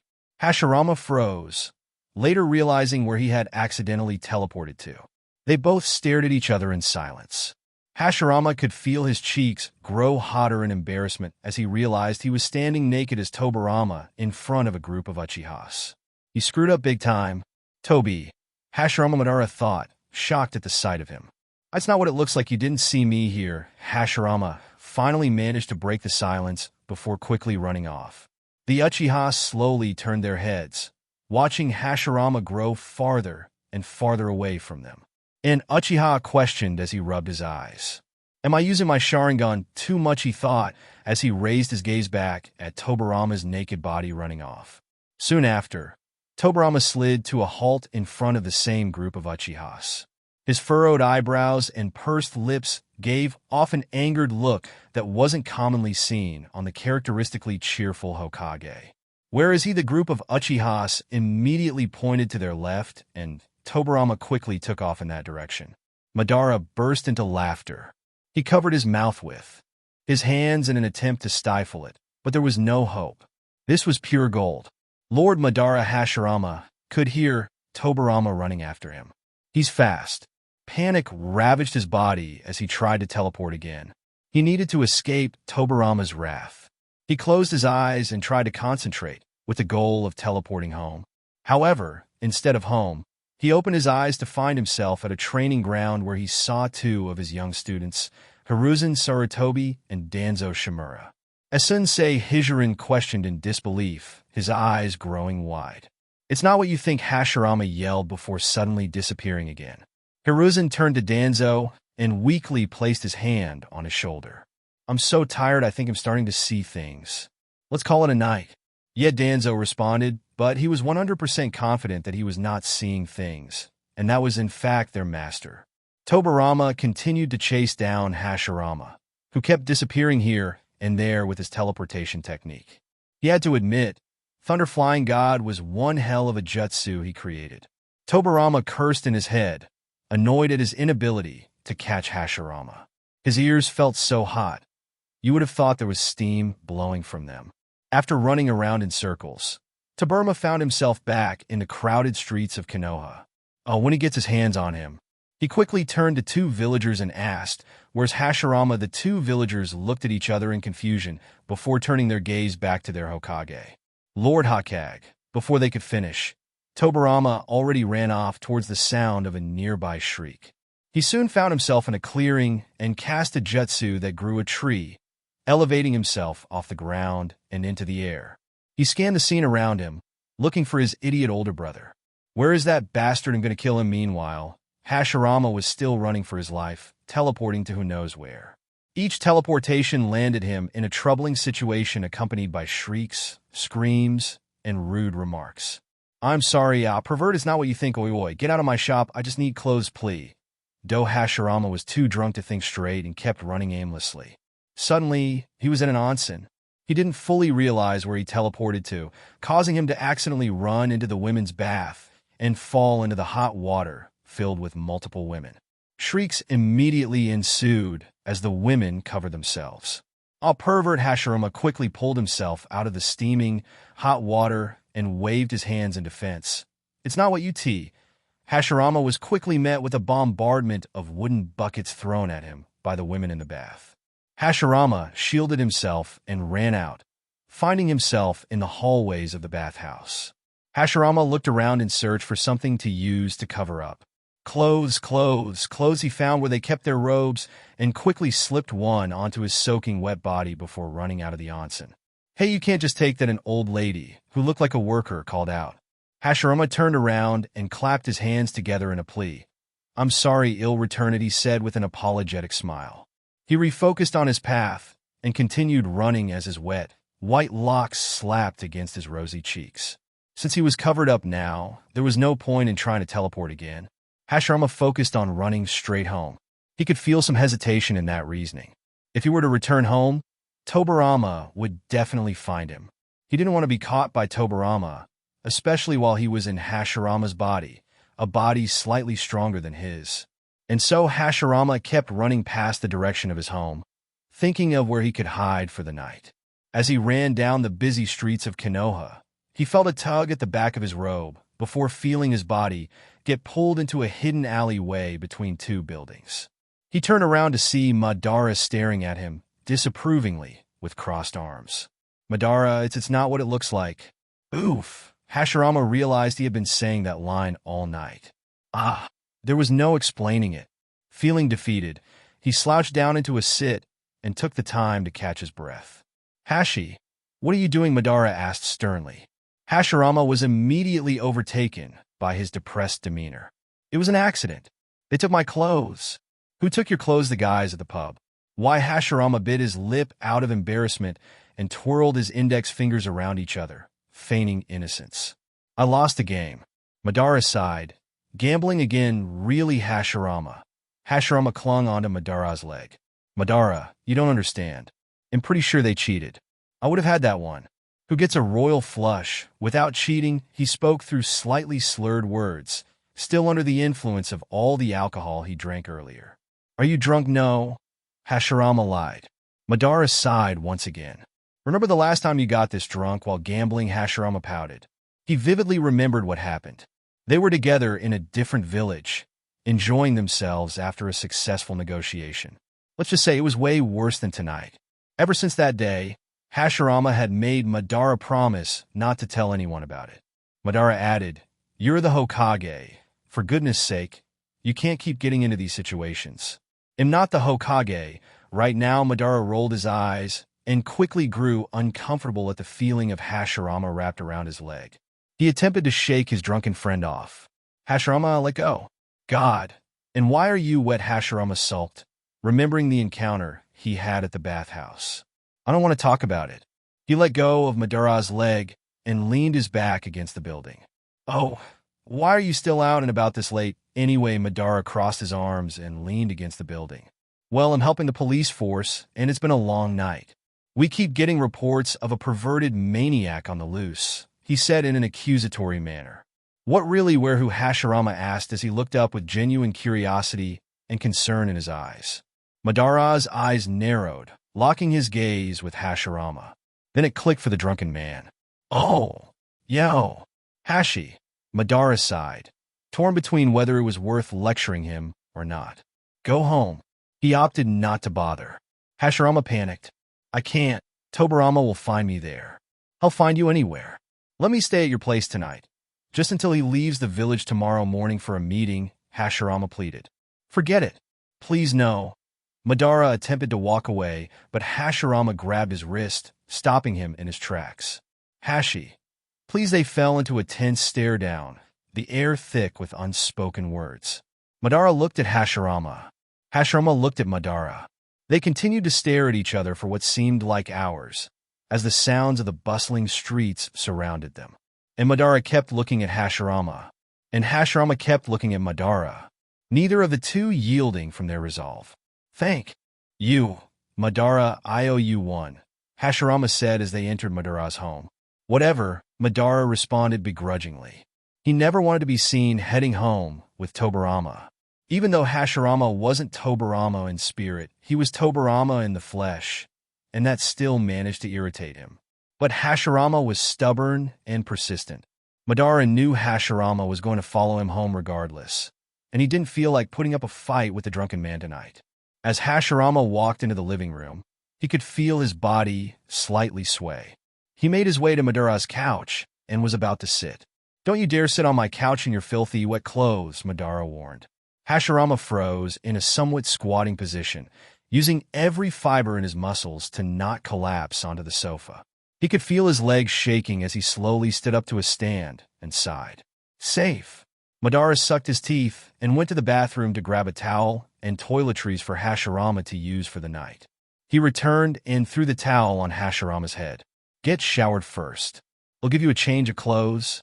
Hashirama slid the towel off his head and smiled in appreciation. He made his way to the bathroom, showered, and dried his body and hair with the towel. He wrapped the towel around his waist and walked back out to the living room to see Madara holding some clothes for him to wear. Hashirama grabbed the shirt and held it up in front of him, eyeing the large Uchiha crest that decorated the back. No offense, Madara, but Tobirama would never be caught wearing this. Do you want a change of clothes and a place to stay? Or do you want me to kick you out?" Madara retorted. "I'll wear the clothes." Hashirama responded almost immediately. Madara rolled his eyes. He thought Hashirama had no right to be picky, especially after everything he's gotten himself into. He's lucky he even agreed to let him stay in the first place. Madara walked back into his bedroom while Hashirama got dressed. He made his way back to the living room with a blanket and threw it onto the couch. He then walked over to the kitchen, filled a bottle with water, and returned to the living room. "Drink," Madara said as he offered the water to his friend. "Ah, thank you," Hashirama said as he accepted the bottle. His mouth was parched, and he quickly chugged the water to quench his thirst. Madara watched as his friend finished the water. He still hated that Tobirama was technically standing in his home. Though it bothered him, he was glad he got a laugh out of tonight. He can't kill Tobirama, but hey, this was good enough for now. Madara could feel exhaustion take over and was ready to call it a night. "How are you so sure Tobirama won't come here?" Madara asked. Hashirama sighed after finishing the water in the bottle. He turned to Madara and smiled. "Trust me, if there's any place Tobirama would rather be, it's not here. Between hell and Madara's home, Tobirama would choose to burn in hell easily." Hashirama wasn't completely satisfied with Madara and Tobirama's relationship dynamic, but was still appreciative that the two were able to remain cordial. "Anyway, I'm going to bed. You should too. You've done enough damage for the day, I'm sure," Madara said as he slowly walked to his bedroom. Hashirama pouted, but Madara was right. Tonight was a shit show. He settled onto the couch and pulled the soft blanket over his body. With the aid of the remaining alcohol in his system, Hashirama quickly fell asleep. Tobirama was livid. At this point, he was strolling through Konoha, drained from the chase. He could sense Hashirama was no longer on the move and was somewhere in the Uchiha compound, probably at Madara's. Oh, Hashirama knew what he was doing when he did that. The fact that Hashirama was at Madara's place meant that Madara probably knew about the jutsu. Tobirama sighed, attempting to calm his nerves, but even that was one hell of a difficult task for him right now. He hates me. There's no other explanation for this. He despises me, and he's trying to get back at me. Tobirama reasoned as he mumbled to himself, still bewildered at his older brother's ability to screw up this badly. Stopping in his tracks, Tobirama placed his hand on his chin and grew deep in thought. He was still frazzled and couldn't think of what to do. He was a whirlwind of emotions right now. Anger, confusion, embarrassment, shock. He figured he might have to just retreat before he lets his emotions get the best of him any further. As Hokage, he shouldn't make a scene, even though he probably already did earlier. His mind was so muddled that he didn't even sense a villager walking up to him. "Lord Hoka." Tobirama turned around and started walking towards the Hokage tower, completely disregarding the villager who was trying to get his attention. He had to get out of the public eye. He just wanted to lock himself in his office for the rest of the night. Once he arrived in his office, he sunk into his chair and rested his head against its back, releasing a sigh from his lips. He could feel a pounding headache start to come on, causing him to close his eyes. He cursed at the fact that he had to leave the village early tomorrow morning for a meeting. Someone soon walked into his office and slammed a stack of papers on Tobirama's desk, causing him to lift his head and shoot his eyes open. He stared at the pile in confusion as he thought he had cleared most of his work over the past couple of days. "What are these?" Tobirama asked. "Complaints, sir," the man said before bowing and taking his leave. Tobirama lifted a sheet of paper up in front of his face and started reading. He could feel his face grow hot as he read his name throughout the complaint. He quickly crumbled up the paper and threw it at the wall before slamming his forehead down against his desk. "I'm going to kill him," he mumbled. Madara moaned as he stretched in his bed, just seconds after waking up in the morning. He took a moment to lay in his bed before getting up to proceed with his usual morning routine. Yawning, Madara walked over to the bathroom to freshen up for the day. After showering and brushing his teeth, he attempted to tame his wild hair, but quickly gave up, chalking it up to his unique look. He made his way to the living room and caught a glimpse of Tobirama from the corner of his vision. His eyes quickly flashed red as he took on a fighting stance, ready to take on his enemy. However, he soon remembered that he let Hashirama, who was in Tobirama's body, stay for the night. Madara's Sharingan quickly faded back to his usual black eyes. He sighed as he brought his palm to his face, recalling the events of last night. Madara quietly walked to the kitchen, which was connected to the living room, ensuring not to wake Hashirama up. He still wanted to maintain the peace and quiet of his home this morning without it being interrupted by Hashirama's antics. He proceeded to make his usual breakfast, green tea and onigiri.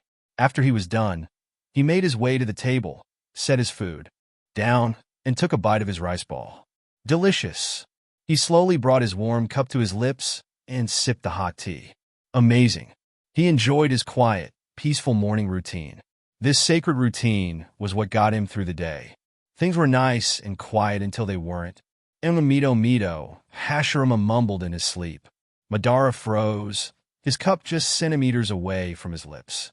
Annoyance slowly welled up inside of him. Mito, don't tease me like that, Hashirama mumbled, releasing a soft giggle in his sleep. Madara's eye twitched. He waited for Hashirama to quiet back down before attempting to take another sip of his tea.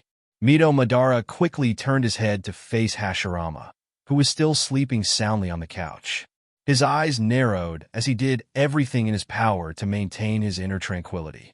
Once Hashirama quieted back down, he turned to his cup, taking another sip of his green tea.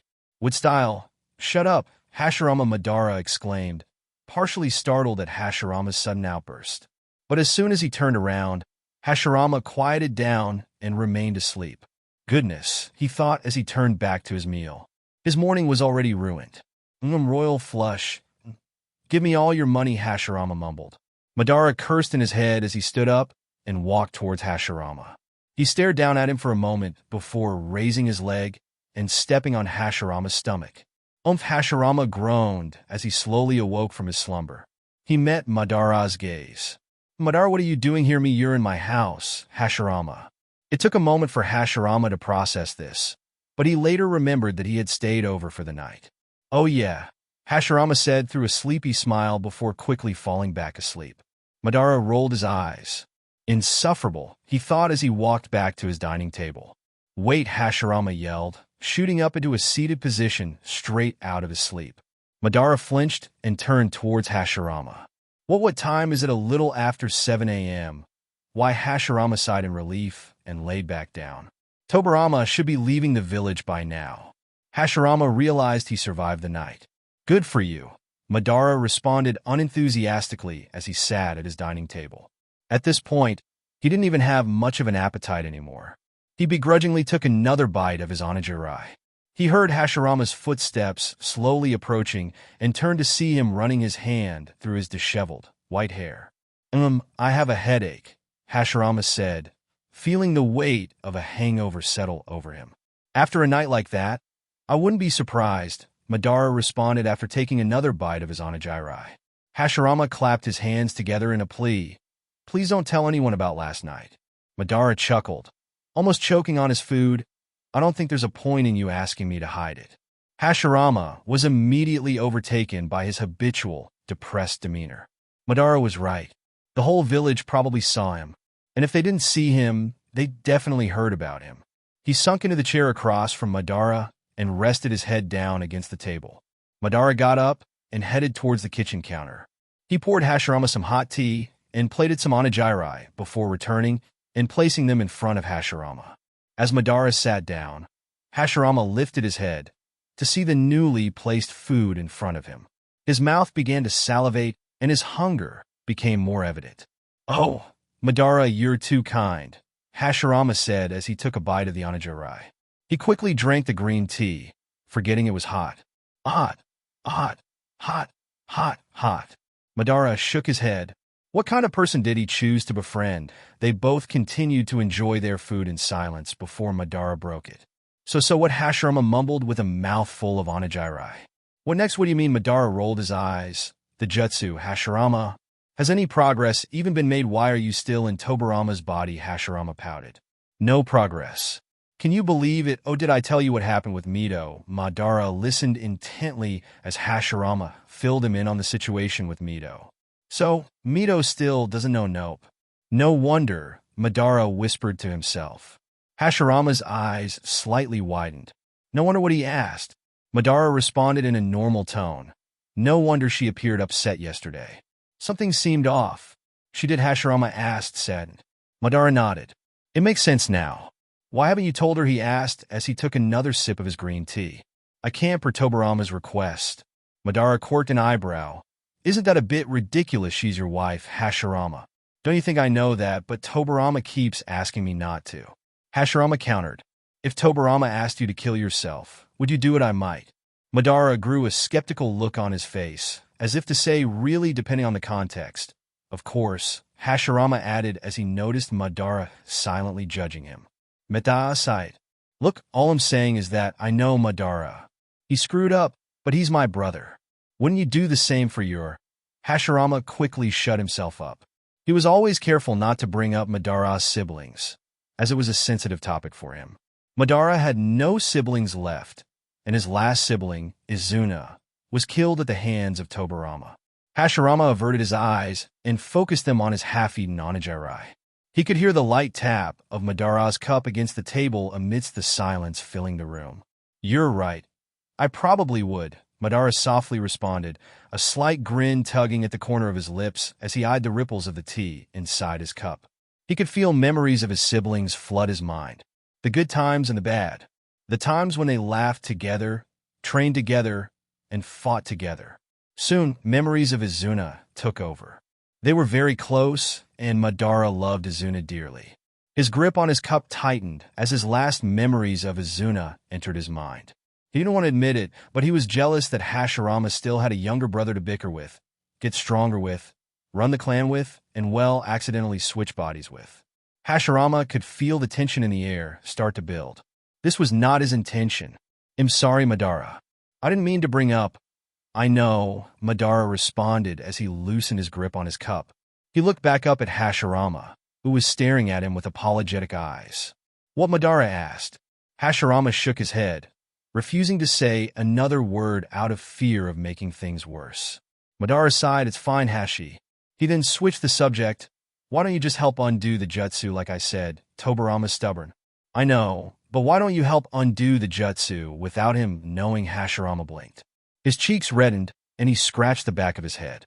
"I hate to admit, but some of Tobirama's jutsus are too complex for me to decipher." Hashirama nervously laughed. "I figured. How about getting outside? Help you figured." Madara ignored Hashirama's question. "The Yamanakas?" Perhaps Hashirama decided to. "Let it go." The Yamanakas," he mumbled as he brought his hand to his chin. Madara nodded.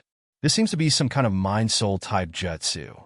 Since they specialize in mind-related techniques, maybe they can help. It shouldn't be hard to go behind Tobirama's back, since he's leaving the village for a while." Hashirama grew wide-eyed. "Madara, you're brilliant." Their conversation was disrupted by a light tapping at Madara's window. They turned to see a messenger bird sitting on Madara's windowsill, with a message attached to its leg. Madara got up and walked over to his window. He opened the window and retrieved the letter from the bird. It was addressed to Hashirama. "It's for you," Madara said as he waved the letter in front of him. "For me?" Hashirama asked. He walked over and took the letter from Madara's hand. Madara walked back over to the table and started collecting dishes to wash.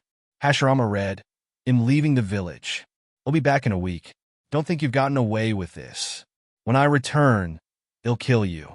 Tobirama Hashirama was immediately overtaken by a depressed demeanor. Madara looked over. "What is it, my death sentence?" Madara chuckled as he finished washing the dishes. He dried his hands and made his way to his room to get changed, leaving the dejected Hashirama in the dining area.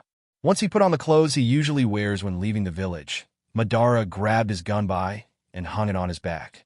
He returned to the living room and started heading towards his front door. "Where are you going?" Hashirama asked. "The hidden grass village." "Wait." What? Hashirama scurried over to Madara's side. "I told you not to worry about it." Madara shifted, creating some distance between him and Hashirama. "You did, but I gave it more thought and decided to go anyway. An alliance with them will be very valuable to Konoha, so I figured I could talk to them." Hashirama appreciated Madara's efforts, really, but was still hesitant. "Listen, I said I'll handle it when I switch back."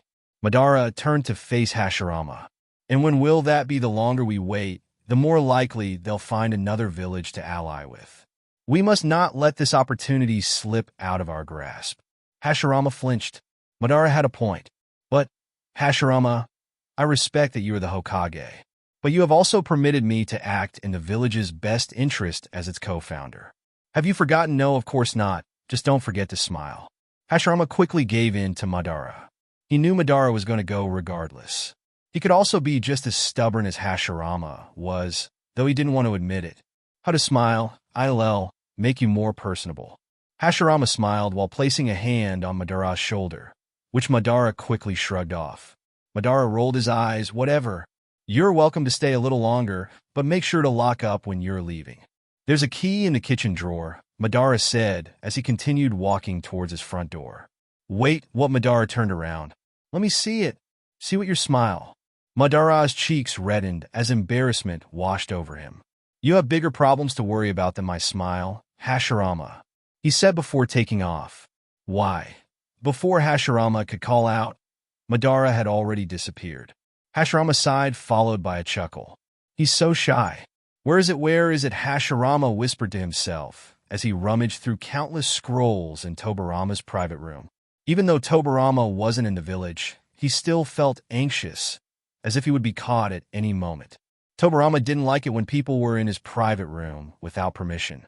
While Hashirama avidly scanned the room, he finally set his eyes on a familiar scroll. He opened it and assessed its contents. This was it. Hashirama quickly closed the scroll and rushed out of the room, feeling his tense shoulders loosen when he was finally out. Hashirama strolled over to a nearby building where Konoha's barrier team, which was led by the Yamanaka clan, typically resided. This building is also where interrogations typically happened, so Hashirama was sure he would find a skilled Yamanaka willing to help him. As he walked in, he was immediately greeted by a blonde, purple-eyed woman slightly younger than Tobirama. Her straight hair fell down the side of her rosy cheeks and stopped at her waist. She wore a fitted green top and skirt with black spandex underneath. She gave Hashirama a surprising look, unexpected to see Tobirama standing before her. "Tobirama," the woman said shyly. Her cheeks reddened deeper. "What brings you here, Emi?" Hashirama responded. "I was hoping I could request help." Hashirama greeted Emi Yamanaka. She was one of the leaders of the barrier team and aided in interrogations. She was an important person in the Yamanaka clan, and no doubt a very capable kunoichi. She had Hashirama's respect for sure. "Help?" Emi asked. Hashirama hummed in response while taking out Tobirama's scroll and handing it to Emi, who slowly opened it. "You see, I need help figuring out a way to reverse this jutsu. It can't be released by normal release techniques. Eve tried everything I could think of, so I'm a bit at a loss." Emi's eyes widened as she slowly analyzed its contents. "Wow. Tobirama, did you make this?" Hashirama flinched. "No, it was I found it." Hashirama was terrible at lying, but he didn't want to out Tobirama for the sake of his pride or whatever. Emi smiled, unconvinced at his excuse. She stared at the characters in awe. This formula, it's reminiscent of some of the Yamanaka clan's techniques created over generations. However, Eve never seen anything like this. "What sort of jutsu does this create?" It's some sort of mind-switching, body-switching technique. I think from what I saw when someone else used it, Hashirama carefully said. "Mind-switching, body-switching technique?" Emi questioned as she brought her hand up, weaving a sign in preparation to activate it. "No, don't," Hashirama exclaimed as he grabbed Emi's wrist, preventing her from going any further. Emi could feel her cheeks heat up and her heart rate began to rise. Her heart began to pound against her chest in reaction to Tobirama's touch, his sweet, sweet touch. She couldn't believe she was standing this close to Tobirama, her crush. Hashirama quickly released his grasp. "I'm sorry." Emi shook her head, avoiding eye contact. She bit her lip as the warmth of her cheeks rose. Hashirama quirked an eyebrow. "Oh, does Emi have a thing for Tobirama? How could I have missed it this entire time?" he thought to himself. "So do you think you could help?" Emi glanced back at the scroll and finished looking over it. She then looked up and met the red eyes of Hashirama's. Her mind grew muddled as she took in his handsome face. She felt like she was melting under his gaze. She slowly looked over at his lips and imagined herself kissing them. Emi quickly snapped back into reality. She tucked some blonde locks behind her ear and took on a more serious demeanor. "I think I can give it a try. I admit, some aspects of this formula are things I've never seen before. I do have to do some research before I can come up with a way to reverse it, but I'm confident it'll be able to help." A smile grew on Hashirama's face. "You're the best." Emi felt flustered when she heard that. She's never heard Tobirama praise her this much before. "Of course he'll start working on this tonight, after attending to my duties." "Wonderful." Oh, Hashirama then lowered his voice and leaned in towards Emi, holding his hand against the side of his mouth. "Can you keep this a secret just between you and me?" Emi's whole face grew hot. Tobirama is so close, she thought. She fought every fiber in her being to stay in place, to avoid kissing or stumbling backward. She tried to keep her cool and winked. "Your secret is safe with me." Hashirama grinned and straightened back up. "Thank you, Emi. I'll let you get back to your work, and I'll check back in tomorrow." Hashirama waved before turning around and walking off. Emi waved Hashirama off. She engaged in a little celebratory shimmy as she held back a squeal. She couldn't believe all of that had just happened.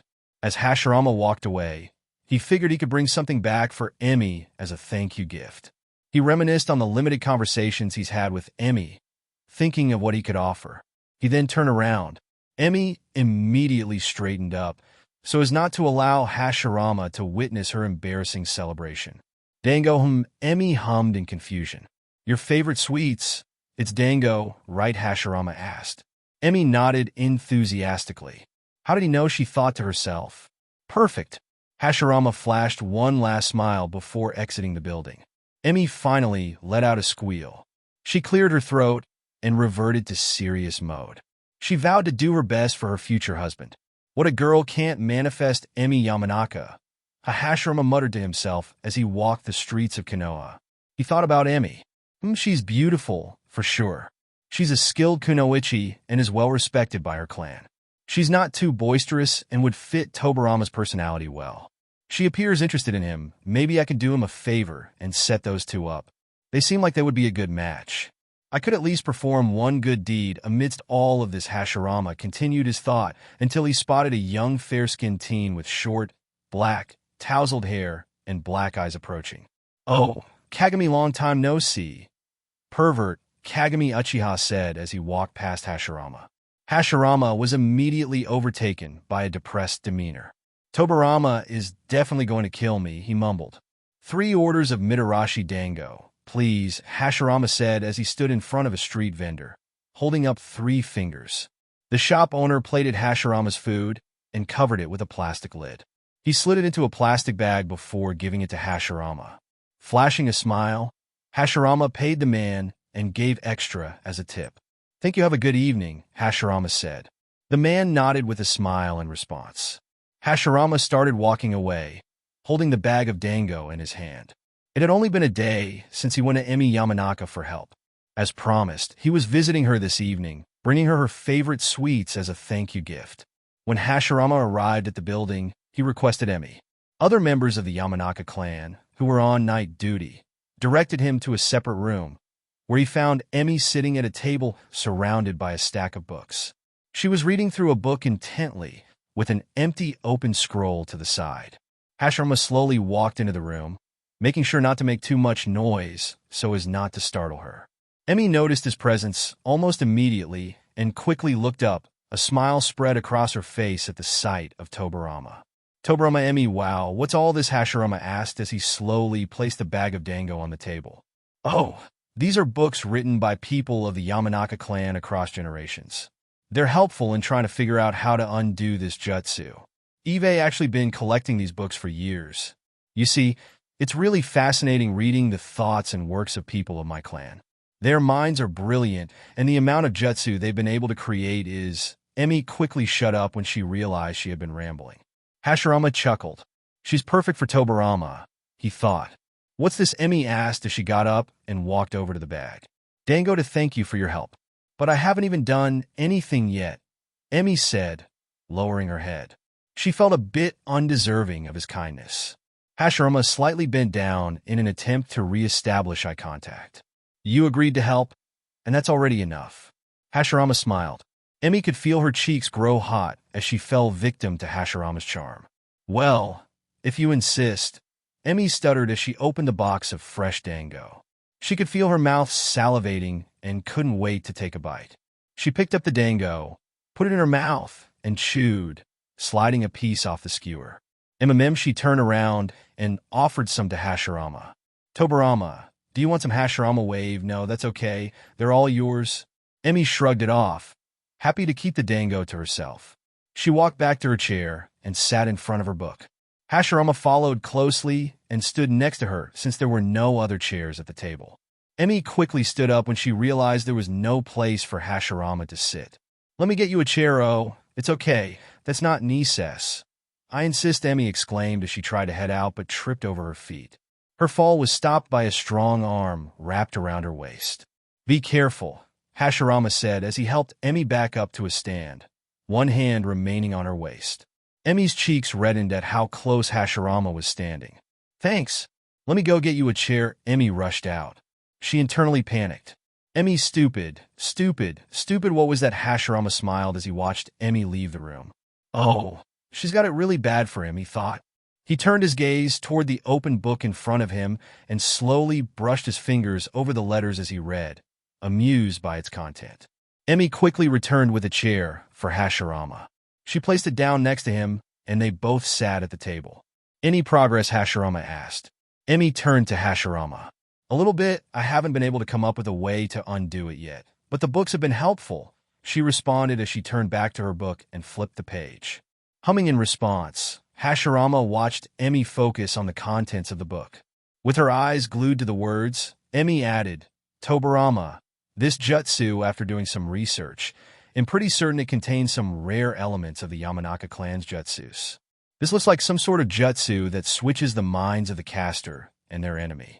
What sets it apart from other jutsus is that it has many barriers that prevent the victim from easily breaking the jutsu. The only downside is that it can't be easily released by the jutsu caster using regular techniques. So if he were to forget or even lose access to the complex written reversal jutsu, he'd be in trouble. Regardless, it's brilliant, she enthusiastically turned to Hashirama. And you devised this. Hashirama averted his gaze to avoid eye contact. No, like I said yesterday, I found it. Unconvinced, Emmy responded, your secret is safe with me. Remember, Hashirama easily gave in. Tobirama had nothing left to lose anyway. The whole village already believes he's a pervert. He sighed, yeah, but it was an accident. And that was the truth because Hashirama was sure Tobirama did not expect this outcome. Emmy giggled. Even if it was just an accident, I wouldn't expect any less from you, Tobirama. She refocused on her book and tucked some of her blonde hair behind her ear while taking another bite of her dango. They continued to enjoy each other's company, conversing about Tobirama's jutsu, the Yamanaka clan history, and the village's affairs. They gradually began talking about their interests, losing track of time. Soon, it was time for Hashirama to go, and he began to take his leave. We'll check back in tomorrow, Emmy. Thank you again for helping me with this. Emmy hummed in response. It's late, though, so try not to stay up too late, Hashirama said gently, his voice slightly laced with concern. Of course, he'll call it a night soon. She lied. She was fully prepared to pull an all-nighter to make progress in her work. She had to perform well for her future husband after all. They said their goodbyes, and Hashirama left the building. Hashirama strolled down the dimly lit streets, surrounded by the sounds of the soft rustle of leaves in the evening breeze. With his hands tucked into his pockets, he kept his gaze fixed on the ground while lost in thought. A mix of hope and worry filled his mind as he contemplated whether Emmy could find a way to undo the jutsu before Tobirama returned to the village. He was so lost in thought that he didn't realize someone had just turned the corner, causing him to bump into them. Sorry. He looked up and met Mito's gaze. Mito. Tobirama Hashirama felt the urge to reach out and give Mito a hug. He missed her touch. He felt a pang of guilt wash over him as he realized what he and Tobirama had put her through these past couple of weeks. Judging by the slightly somber look in her eyes, Hashirama could tell Mito was hurting. He felt the urge to say something, to just admit what situation Tobirama got them into. Mito, Hiruzen has been looking for you, she interrupted. Hiruzen, he wants to train with you since Hashirama is out of the village, she said as she continued her walk. Hashirama walked alongside Mito, matching her pace. He could feel the hesitation in her voice when she mentioned his name. Well, I'll try to find him whenever I get the chance. Silence enveloped them, their footsteps being the only sound filling the air around them. After a few moments, Mito opened back up, her voice soft yet probing. Tobirama. Hashirama glanced over to Mito. You can be honest with me, is Hashirama. Seeing someone, she asked softly as a lump formed in the back of her throat, preparing to hear the worst. Mito. Hashirama immediately stepped in front of her and stared intently into her eyes, ready to finally tell her the truth. Mito, listen. Mito immediately shook her head and squeezed her eyes shut. No, never mind, don't answer that. She didn't want to hear it. Since it wasn't an immediate no, she felt like her gut feeling was right. Hashirama didn't love her anymore and was having an affair. That's why he wasn't coming home. That's why he wasn't treating her like he always does. That's why he wouldn't touch her. I've been meaning to tell you this. I'm sorry, I don't want to hear it, Tobirama. No, it's not what you think, Tobirama. Please, just drop it, Mito said as she tried to walk away. However, Hashirama quickly grabbed her wrist, preventing her from moving any further. Mito immediately glanced back at Hashirama, glaring at him with narrowed eyes filled with anger. Hashirama immediately let go, intimidated by Mito's stare. She sure can scary when she's angry. He watched as she walked away, not bothering to add fire to the flames and speak further. He sighed, turned back around, and started heading in the direction of his, Tobirama's home. With slouched shoulders, he pouted, thinking about how deep he's dug his grave within the past couple of weeks. Sensei Hashirama turned around towards the familiar voice. "Oh, Hiruzen," he said, no longer having the energy to sound enthusiastic. His teenage student ran up to the front of him. "Let's train, it's late, Hiruzen." "Another day," Hashirama responded while he walked around Hiruzen. Hiruzen quickly ran back in front of Hashirama, stopping him in his tracks. "Come on." Hashirama softly smiled and placed his hand on Hiruzen's head, ruffling his hair. "Tomoro irusen." "But it's important," Hiruzen hesitantly said, his face slowly turning crimson red as the warmth in his cheeks rose. Hashirama quirked an eyebrow. Panting. Hiruzen collapsed to the ground and tried to catch his breath. He sat up and leaned backward, supporting his weight with his arms that were bracing the ground slightly behind him. He tilted his head upwards to gaze at the dark sky, filled with the glow of many stars that traversed it. As he steadied his breath, he smiled at the beautiful sight. "You're getting stronger, Hiruzen," Hashirama said as he sat beside Hiruzen. "Not strong enough? I'm still no match for you, sensei." Hashirama chuckled. "You have a long way to go before you can beat me, Hiru." Hiruzen pouted as he leaned forward, resting his elbows on his crossed legs. Hashirama watched Hiruzen, anticipating him to say something more. There was a reason why he agreed to train with Hiruzen tonight. Judging from Hiruzen's expression earlier that evening, it seemed like there was something important he wanted to talk about. Hashirama didn't want to pry it out of him, but figured he'd say something soon. To distract his urge to probe, Hashirama grabbed the water bottle with him and started to drink it, quenching his thirst. Sensei Hashirama hummed between gulps. "So there's this girl." Hashirama immediately burst into a coughing fit after choking on his water due to the shock of hearing Hiruzen's words. "Sorry," Hashirama muttered as he cleared his throat, hoping to put an end to the coughing. He looked over to see Hiruzen, focusing his gaze on the grass. His cheeks reddened. "A girl? I guess he's about that age to start showing interest." "Never mind, it's stub. No, tell me more about this girl," Hashirama exclaimed, getting one last cough out. Initially hesitant, Hiruzen parted his lips to say more. "Well, I think I like her, and I don't know what to do about it. But I don't even know if she likes me back. I think she's into someone else." He nervously fiddled with his fingers, avoiding eye contact with Hashirama. A crush, Tobirama is the last person Hiruzen should be going about stuff like this, Hashirama thought. Good thing him in his body, doing God's work, he thought as he nodded confidently. Hashirama looked back over to Hiruzen and smiled. "Hiruzen, if you like this girl, you should tell her how you feel." How would either of you know how you feel about each other if you don't have an honest conversation about it? But what if she really doesn't feel the same way? Hiruzen turned towards his sensei, his eyes filled with apprehension. Hashirama slightly chuckled as he ruffled the teenage boy's hair. "I doubt that. Hiru, have confidence." "I'm serious, sensei," he pouted. "Well, then she isn't the person for you, and that's okay." Hashirama could sense the hesitation in Hiruzen's voice. "You got this. I didn't make you my student for no reason." A surge of confidence washed over Hiruzen as he shot up into a stand, placing his hands on his hips and poking his chest out to assert dominance. "You're right, I am Hiruzen." Sarutobi, a laugh escaped Hashirama's lips. "Oh, Hiruzen, next time you should go to Hashirama for stuff like this," Hashirama added. Hiruzen looked down towards his sensei. "Why? Because he's more experienced, I guess." "Sensei, have you never had a girlfriend?" Hiruzen questioned. Has he had a girlfriend? Hashirama thought in his head. His initial answer was no, but on second thought he wasn't so sure. Tobirama didn't really talk about these things and has never showed any interest in romance, so he assumed Tobirama had never been in a relationship.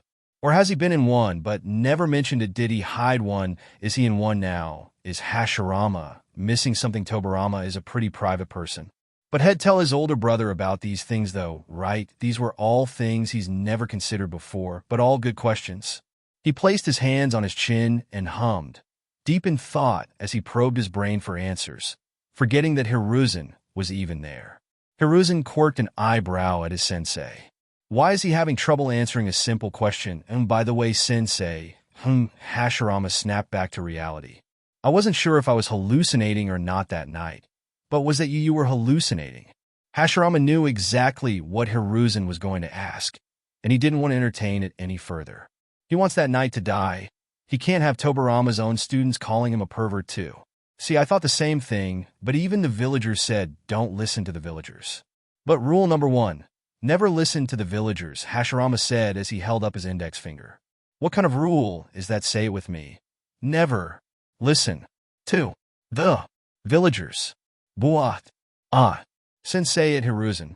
Sensei, you're being say. The two spent the rest of their night bickering at the training ground, with Hashirama repeatedly trying to convince Hiruzen that everything that happened that night was a lie.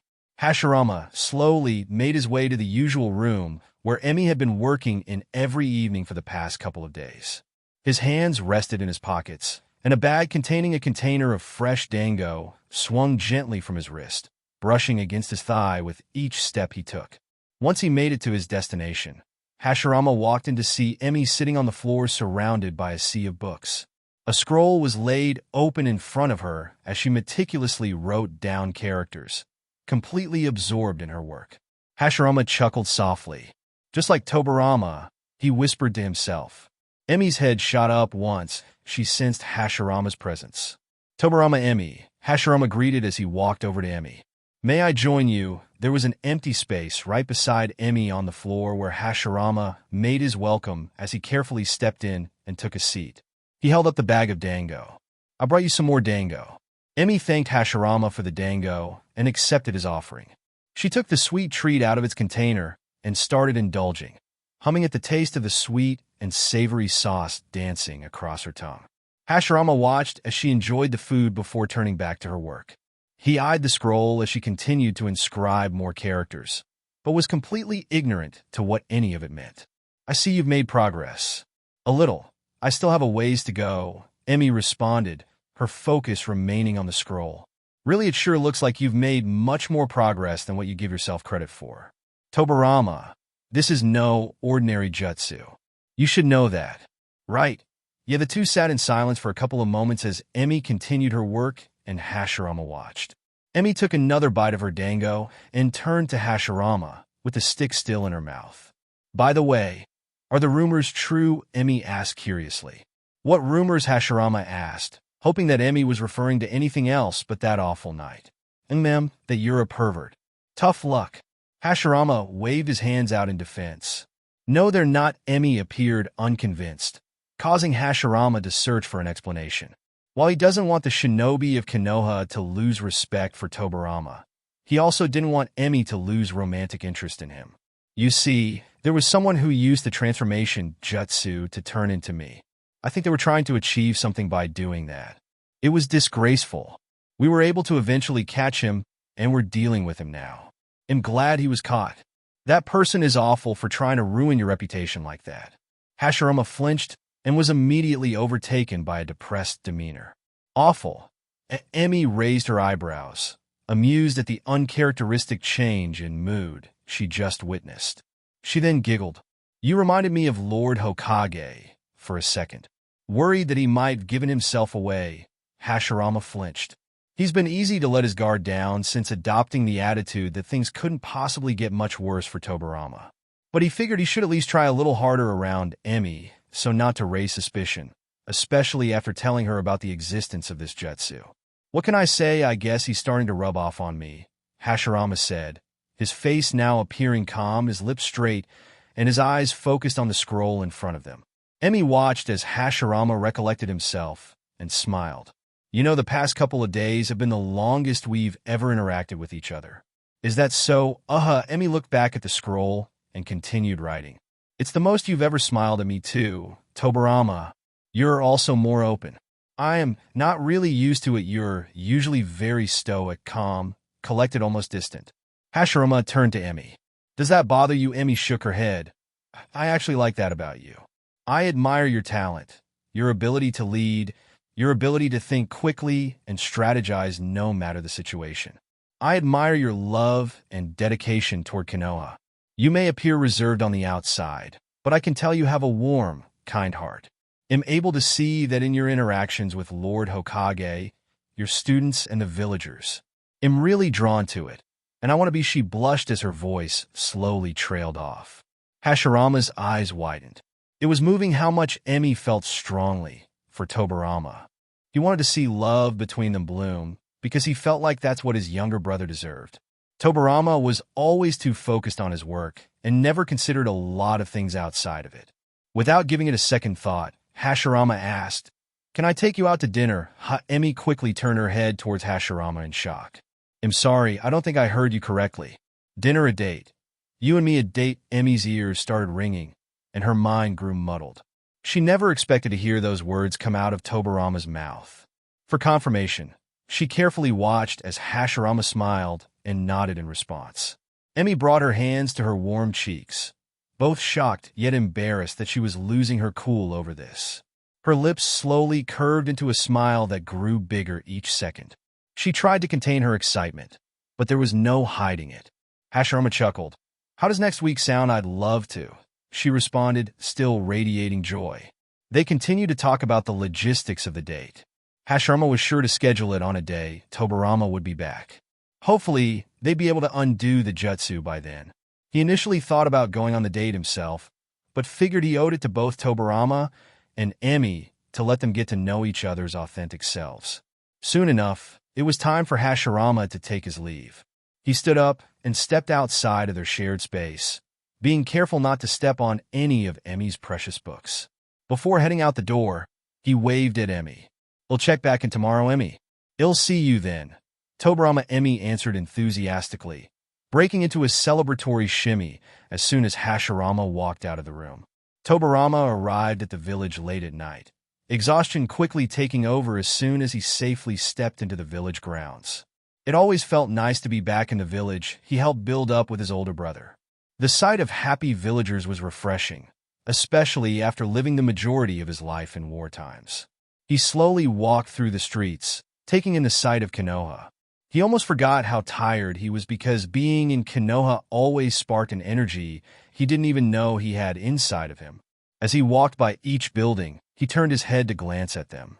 His bliss quickly dissipated when he saw a sign in front of a building with his face on it that read "banned until further notice." Tobirama dropped his head in disappointment. Oh yeah, he did have some unfinished business. How he continued to shuffle down the street, noticing more banned signs with his face on them, which threw shots at his morale. As he walked past his favorite bookstore, he glanced up to see that he was even banned from there. That was his last straw. Tobirama could feel anger start to well up inside of him. He turned around to go find Hashirama, but quickly stopped. The throbbing headache, exhaustion, and duty to debrief in his office after his trip convinced him to postpone his pursuit. He sighed and pinched the bridge of his nose. "Okay, Tobirama, let's just get through the night. Well, kill him tomorrow," he mumbled to himself as he walked towards the Hokage Tower, keeping his head down so not to see any more signs that would rile him up. Hashirama stretched his arms over his head and groaned. He was heading back from the training grounds and on his way home, feeling the fatigue take over. He had been training with both Hiruzen and Danzo since the afternoon and was being pushed to keep going all the way into the night. "Those two are a lot," he mumbled to himself. Or maybe I'm just getting old. Hashirama perked up when he heard footsteps from a distance, as if someone was running. Emi quickly appeared in his field of vision, holding 2 scrolls in her hands. Emi skidded to a stop right in front of Hashirama and doubled over to catch her breath. "I've been looking all over for you," she said between breaths. "Why?" he asked as he raised an eyebrow. "Did something happen?" Emi slowly straightened back up and flashed a smile while handing Hashirama both scrolls. Tobirama's scroll and a new scroll. "I did it. I found a way to reverse the jutsu." Excitement quickly filled Hashirama as his eyes widened. "Emi, you didn't have to come to me. I would have come to you." Emi shook her head. "I was too excited, so I decided to come to you instead." She raised her index finger. "Listen, the jutsu can only be undone if you're in close proximity to the other person, otherwise it won't work." A smile spread across Hashirama's face. Although he initially felt pooped because he wanted to try undoing the jutsu right then and there, he was still extremely grateful that Emi was able to figure something out. He placed the scrolls in his pockets and thanked her. Emi blushed and finally took the time to fix her hair when she realized it was probably flying everywhere from running around. "Anything for you, Tobirama." While Emi was distracted with her hair, Hashirama reached out to grab her chin and slowly lifted it up. He leaned in and gave her a soft kiss on her cheek, causing her cheeks to redden.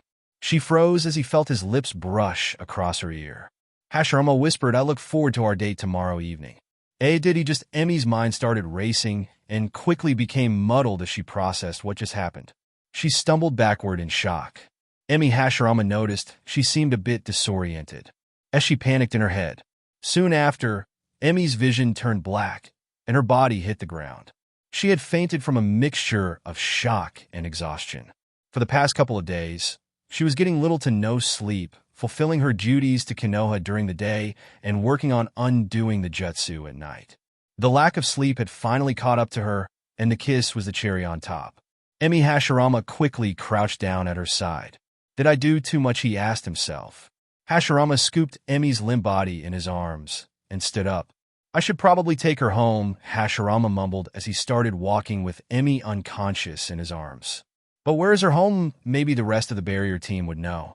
Hashirama started walking towards the path that would lead him to the building that housed the barrier team. Before he could arrive there, he felt Emi shift in his arms. Emi softly moaned as she slowly opened her eyes. Tobirama, oh, good evening, Emi."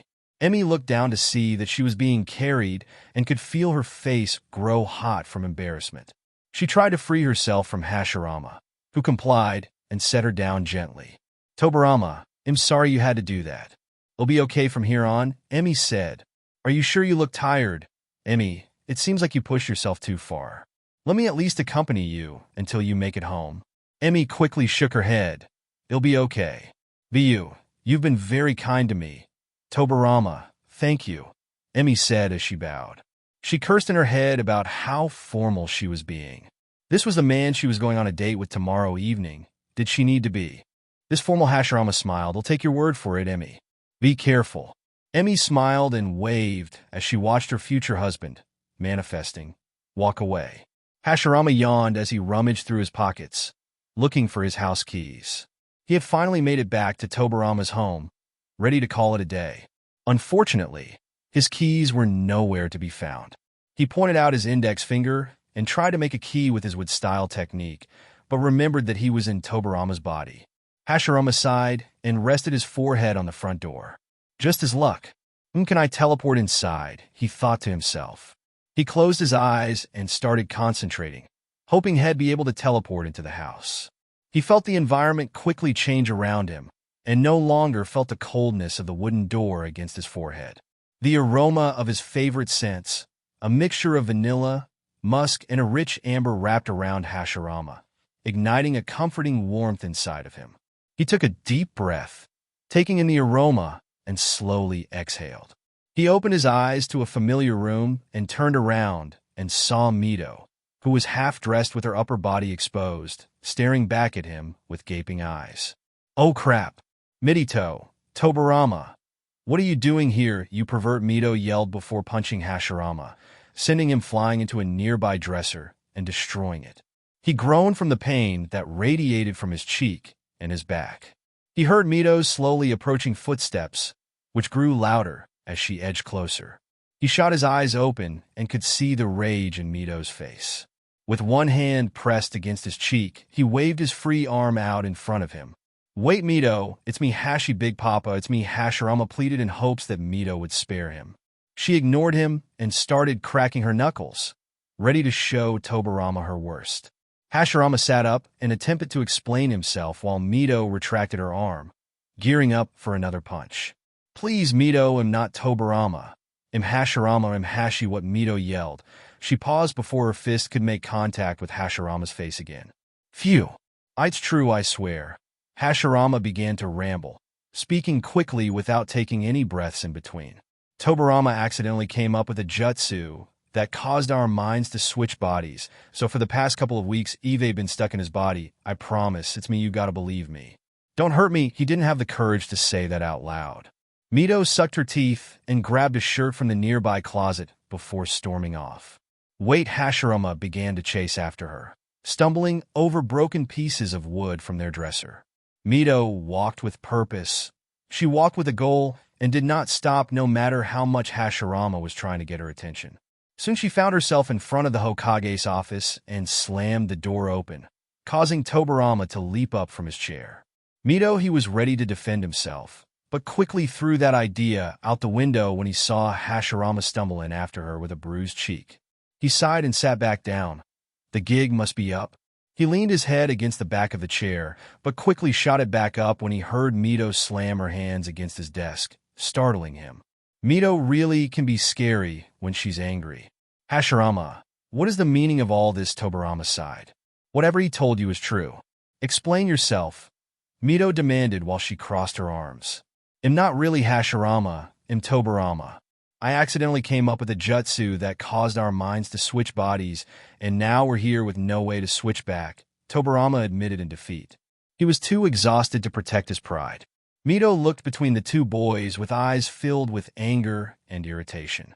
And how long has this been going on? For a couple of weeks, they both admitted. And no one bothered to tell me. Hashirama quickly pointed at Tobirama. Tobirama told me not to tell you. Hashirama, actually listen to me.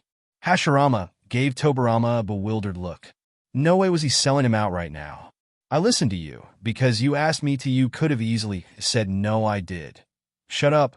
Both of you, Mito yelled as she slapped the two brothers across their faces, leaving a residual red mark along their cheeks. They both quickly brought their hands to their cheeks and groaned in pain. Mito was both angry and embarrassed that she fell victim to all of this. Angry because no one told her, and embarrassed that she didn't even realize that her husband wasn't really her husband. Oh, and that she technically sucked Tobirama's toes that night. Despite this, she still felt a sense of relief knowing that her husband wasn't having an affair after all. Mito sucked her teeth. You both are the pillars of Konoha. What are you even doing up here? Have you been playing around this whole time? The two pouted, grasping at their warm, painful cheeks. Neither of them responded to Mito's question, while Tobirama and Hashirama flinched. No, they both responded. Mito sighed, trying to regain her composure. Ridiculous. Can't believe you two. What am I going to do with you both? She mumbled as she started leaving the room. Hashirama turned to Mito. Now that you know, can I at least come home tonight? Mito turned around. You don't come home until you fix this, she yelled before marching out of the room and slamming the door behind her, causing the two brothers to flinch again. As soon as they felt Mito's presence fade, they relaxed their tense shoulders and let out a deep sigh of relief. Mito is quite strong, Tobirama muttered as he rubbed his cheek. See, I told you she's scary when she's angry, Hashirama said, rubbing his cheek as well. You did, Tobirama admitted. He rested his head down on his desk in defeat. I need to figure out how to undo this jutsu, or he'll literally go insane, he mumbled. Hashirama smirked. You're in luck, because I think I figured it out. Tobirama sighed. Please, Hashirama, I can't take any more of your nonsense. You're lucky. I don't have the energy to kill you right now. Hashirama took the scrolls out of his pocket and slammed them on the desk, prompting Tobirama to look up. Hashirama flashed a confident smile, feeling like a hero who had come to save the day. You bastard! You took my scroll, Tobirama exclaimed as he grabbed his familiar scroll. He looked over to the second one and raised an eyebrow. What's this, a way to undo the jutsu? Tobirama's eyes widened as he quickly grabbed and opened it. And you're sure this will work? I'm 90% positive. Hashirama wanted to believe in Emi's work, but of course he hasn't tried it yet, so there's really no telling whether it would work or not. Tobirama read the contents of the scroll, a grin tugging at his lips. This is brilliant, of course. Why didn't I think of this? Subtle excitement filled his voice. He looked up at Hashirama. Hashirama, who came up with this idea? Has Hiram responded confidently. Tobirama chuckled. Yes, sure. Hashirama pouted. I did, he said, now sounding a little less confident. Right? And I'm the sage of the six paths. Well, whoever did this was brilliant. Hashirama didn't bother defending himself. He just wanted this jutsu to be undone so things can go back to normal, and he can go apologize to his wife. Shall we try it out? Tobirama asked. Tobirama laid the open scroll on the table, and the two positioned themselves around it. As he concentrated, Tobirama weaved a couple of hand signs before activating the scroll, resulting in the formation of a cloud of smoke between them. They felt themselves briefly black out before slowly returning to reality. The sound of their coughs filled the air as they waved at the smoke to clear it.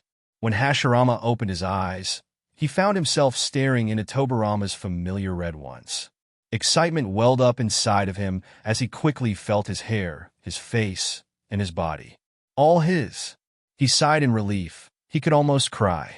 Tobirama also let out a sigh of relief. There's a god after all. He brought his hands to his back when he felt the pain start to settle in.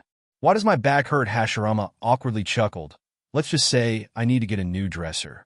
Tobirama didn't care to question further because he was happy that he got his body back. That happiness soon turned into dread when he realized what Hashirama had left him with. Thanks to you, I have to go make up for everything. Hashirama pouted. Can his younger brother be grateful that he fixed their problem? Can I at least get a thank you? Tobirama furrowed his eyebrows in disbelief that Hashirama would even ask that question. Thank you for what for? The whole village thinks I'm a pervert, Hashirama, and I should thank you for that, not the whole. The whole village, Tobirama interrupted. Well, that's not the worst thing someone could think of you. Tobirama crossed his arms and stared at Hashirama with narrowed eyes. He watched in amusement as Hashirama searched for words, ready to hear what kind of bullshit he'd think of in this situation. They could think you're a traitor. That's pretty worse. Tobirama sighed. They might as well think that too. Hashirama could sense that Tobirama was about to take his leave. He needed to tell Tobirama one last important thing. Oh wait, Toby, by the way, what are your thoughts on Emi Yamanaka? Tobirama raised an eyebrow, wondering why Hashirama would bring her up all of a sudden. Emi, she's a fine kunoichi, well-respected by the Yamanaka clan, and a valuable asset to Konoha. Perfect. You have a date with her tomorrow evening, Hashirama said with a smile. Tobirama's eyes widened. What, she's a great woman. Tobirama, I think she'll be good for you. Brother, I told you I'm not interested in romance right now. I was just doing you a favor. A favor? Tobirama stepped towards Hashirama. Doing me a favor? This isn't a favor. None of what you did these past couple of weeks was a favor, in fact. You just made things 10 times worse. The Hidden Grass Village probably thinks I'm an idiot. The whole village thinks I'm a pervert. I'm not allowed in my favorite bookstore. Eve probably lost Mito's respect and the Uchihas and my pupils. And now I have to figure out how to turn a girl down. Because of you, Hashirama quickly placed his hands on Tobirama's shoulders. Wait. No, you can't turn her down. I kissed her on the cheek. You'd be an awful person if you canceled now, Tobirama. You what? Tobirama gave Hashirama a bewildered look and swatted his hands off his shoulders. You whore. What is Mito going to think about that? Hashirama gasped at the words that left Tobirama's mouth. What, a kiss on the cheek is nothing. I was just trying to help you out because you have no game. Tobirama stuttered. What, I have game? Admit it. Tobirama. You might be a talented shinobi, but you're lacking in this department. Hashirama watched as Tobirama's cheeks flushed, his words tumbling out in a stutter. It was rare to see his younger brother lose his composure like this. I am not lacking. I'm just not interested in romance right now. I told you this, his voice slowly fading into a low mumble. Hashirama laughed and slapped Tobirama against his back, causing Tobirama to jerk forward. Don't worry, brother, this is what older brothers are for. I didn't ask you to do that. Tobirama turned his head, avoiding eye contact. If I had known she was interested, I would have acted on it, he muttered. Hashirama tilted his head to meet Tobirama's gaze. Tobirama, it's very obvious that she's head over heels for you. No, it's not, otherwise I would have caught on. It's clear as day. Shut up, brother, you irritate me. Don't try to turn things on me. Don't make me tell Mito what you did. Wah. Do you even have a right to call me a whore if you were the one who let my wife suck on your toes against my will? You could have easily stopped her. What was I supposed to do? Kick her? The two bickered back and forth with each other, neither of the two giving in to each other's argument. Their brotherly dispute was interrupted by a knock at the window. The two turned to see Madara standing on the ledge, eyeing them curiously. Tobirama sucked his teeth. We're not done here, he said before storming out of the room. Hashirama sighed and walked to the window, opening it. Doors exist. You know, today I preferred the window, Madara said as he slipped inside. I see you've managed to undo the jutsu. Hashirama sunk into his chair. Thanks to the Yamanakas. Emi helped a great deal. You were right, Madara. Thank you. Madara crossed his arms and leaned against the window. Of course he was right. Hashirama added, "How did things go with the hidden grass village? It went well. They agreed to reopen negotiations. You should be hearing from them soon." "Did you threaten them?" Hashirama asked, fully prepared to hear the worst. "No, I didn't threaten them." "Did you smile?" Madara blushed. "Stop it, Hashirama." Hashirama laughed. He caught a glimpse of Tobirama marching out of the building from his window. He could sense Tobirama's anger from where he sat. Hashirama smiled. Hopefully he learned his lesson from all this. Madara turned to Hashirama. "You cheeky bastard, did you do all of this on purpose to get back at Tobirama?" Hashirama flinched. That wasn't true at all, but he didn't want to admit that he was actually trying to act naturally, but repeatedly failing miserably. Yet unconvinced, Madara burst into laughter. He almost felt bad for Tobirama. Hashirama didn't leave him with an easy situation to fix after all. Madara glanced back down at Tobirama and started reminiscing on his times with Izuna. He wouldn't have minded going through something like this with him, a lighthearted, humorous moment, a distraction from this terrible world. Oh, and guess what? Hashirama added. Mito found out before we were even able to switch back. Oh, Madara listened curiously as Hashirama continued, letting out a chuckle here and there at his ridiculous story. Tobirama spent the rest of the day making amends, attempting to reverse Hashirama's mistakes. He went from building to building, store to store, apologizing for his actions. And so someone escaped from the prison and transformed into me and started running amok in the village. I apologize for any inconvenience or offense it might have caused, and I will do anything in my power to make this up to you, Tobirama said, bowing in front of the store manager at his favorite bookstore. He had been saying these lines all day. The store manager raised an eyebrow. He believed Tobirama, but couldn't believe a prisoner would go as far as to do that much. Either way, it was difficult for him to believe it was Tobirama that night in the first place because it was very uncharacteristic of him. He slowly took the Tobirama band sign off the front of his store. That's a relief. It was very hard to believe in the first place. I thought you had lost your mind. Tobirama's eye twitched. Well, that's not entirely incorrect. Nevertheless, he was grateful that he was able to receive his forgiveness. Tobirama offered the neatly folded bathrobe to the onsen worker and bowed. I came to return this and apologize. He gave his usual spiel and was luckily forgiven by the old lady. You should be careful, Tobirama boy. Something like this can ruin your reputation if you don't keep these delinquents in check. eBay lost customers because of this. I'm aware of that. I apologize. I will do my best to make it up to you. No worries. Tobirama boy was definitely a sight to see.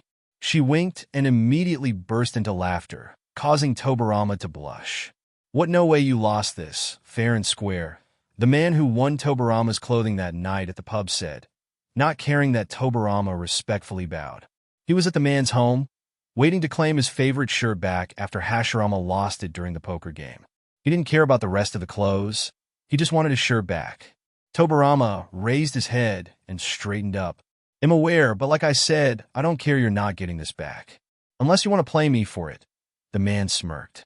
Tobirama flared his chakra, intimidating the young man. He quickly handed the shirt back to Tobirama. Okay, fine here, thank you, Tobirama said as he turned around to walk away. Next time don't offer what you're not willing to lose, the man mumbled.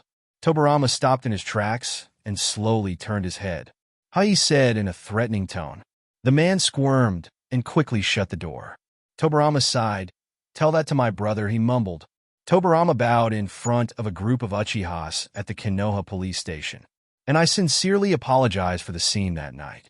The Uchihas looked at each other and smiled. Don't sweat it, Lord Tobirama. Tobirama nodded and left the police station. He sighed. It had been a long day, and he still had more people to apologize to. He spent the rest of the day trying to make amends before going home and calling it a night. It was bright and early the next day, and Tobirama was already on his way to the Hokage Tower to drop some paperwork off for Hashirama. He ran his hands through his white shaggy hair and kept his eyes locked on the papers in front of him. He dreaded what was to come, knowing he still had quite a few people to apologize to. He didn't even realize someone was walking towards him, causing them to bump into each other. Stacks of books tumbled down to the ground. Oh, sorry, Tobirama said as he squatted down to help pick up the books. No, I'm sorry, I should have watched where I was going, the other person said as they also squatted down. They both looked up to meet each other's gaze. Tobirama Emmy blushed, thinking about how they had a date tonight. She lowered her head in embarrassment and quickly picked up the remaining books with the help of Tobirama. Tobirama quirked an eyebrow at Emmy's shy demeanor. They both stood up, and Emmy bowed. "Thank you, Tobirama." Tobirama carefully analyzed Emmy's actions. So, supposedly she's into him. He observed her reddened cheeks, her inability to maintain eye contact, her lip biting. He hated to admit it, but Hashirama was right. Tobirama finally broke the silence. "I look forward to our date this evening." Emmy's eyes widened as she met his gaze. "So am I," she exclaimed, a bit too eagerly. Tobirama flashed a slight grin and nodded before walking off, leaving no room for further conversation. Emmy watched as he walked away, noticing he seemed different compared to how he was acting these past few days. Gone was the big smile and accompanying charm. Instead, he appeared calm, collected, stoic. Straight to the point, a man of few words. Emmy smiled. This was the Tobirama she was used to. After giving it some thought the past couple of days, she realized something didn't seem right after all. Tobirama was definitely acting differently these past few days. She concluded that he was probably the accidental caster of the jutsu, and Hashirama was most likely the victim. He acted too much like Hashirama after all. She even remembered that Hashirama was the only person she ever told about her love for Dango. Emmy giggled. They must have been in quite a pickle. She was glad she was able to help them at the end of the day. Though she was talking to Hashirama the whole time, and not Tobirama, she appreciated what Hashirama did for them. Now Emmy has her foot in the door and has a chance at getting to know Tobirama on a personal level. Tobirama was always closed off, focused on his work and his duty to the village, so he never recognized her as anything more than just a shinobi of Hidden Leaf Village. Now, she could show him who she is, and maybe love can blossom out of it. Emmy grew excited at the thought. She turned to continue her walk, making sure to pay attention to what was in front of her this time. Tobirama reluctantly entered the Hokage's office, where he saw Hashirama sitting with his eyes glued to the work in front of him. Hashirama looked up at Tobirama, who was approaching. "Oh, Tobirama, how have you?" Before Hashirama could finish, Tobirama slammed the papers down on Hashirama's desk and started walking away. Hashirama frowned. "Are you going to keep giving me the cold shoulder forever?" "Yes." Tobirama responded without hesitation. Hashirama was overtaken by his depressed demeanor. Mito already wasn't talking to him. In fact, she made him sleep on the couch last night, and now his back is killing him. It's disheartening that he has to deal with Tobirama's hostility as well. None of this was his fault to begin with. "Toby, how many times do I need to apologize until you're 6 feet under the ground?" Tobirama sneered. Hashirama flinched. "I'm not to blame here. Let's not forget who casted the jutsu in the first place." "Whatever," Tobirama said. He was in no mood to argue. "Tobirama," Hashirama called out in a serious tone. Tobirama sighed and slowly turned to face Hashirama. "Yes, brother, what will you do with that jutsu you created? I'm going to seal it in the scroll of forbidden jutsu." Hashirama chuckled, which caused Tobirama to grow even more irritated. "What's so funny?" "Nothing. Nothing," Hashirama responded as he tried to stifle his chuckle. "Of course, another jutsu to be sealed in the scroll of forbidden jutsu. Classic." Tobirama rolled his eyes in annoyance and headed towards the exit. "Oh, and Tobirama," what Tobirama yelled as he turned around. Hashirama winked. "I told you so." Tobirama's face burned with embarrassment as he stormed out of the room, slamming the door behind him and leaving behind a laughing Hashirama. The sound of Hashirama's laughter filled the air, echoing with amusement as he reveled in the satisfaction of having the last laugh. Watch more What If Naruto, coming up next.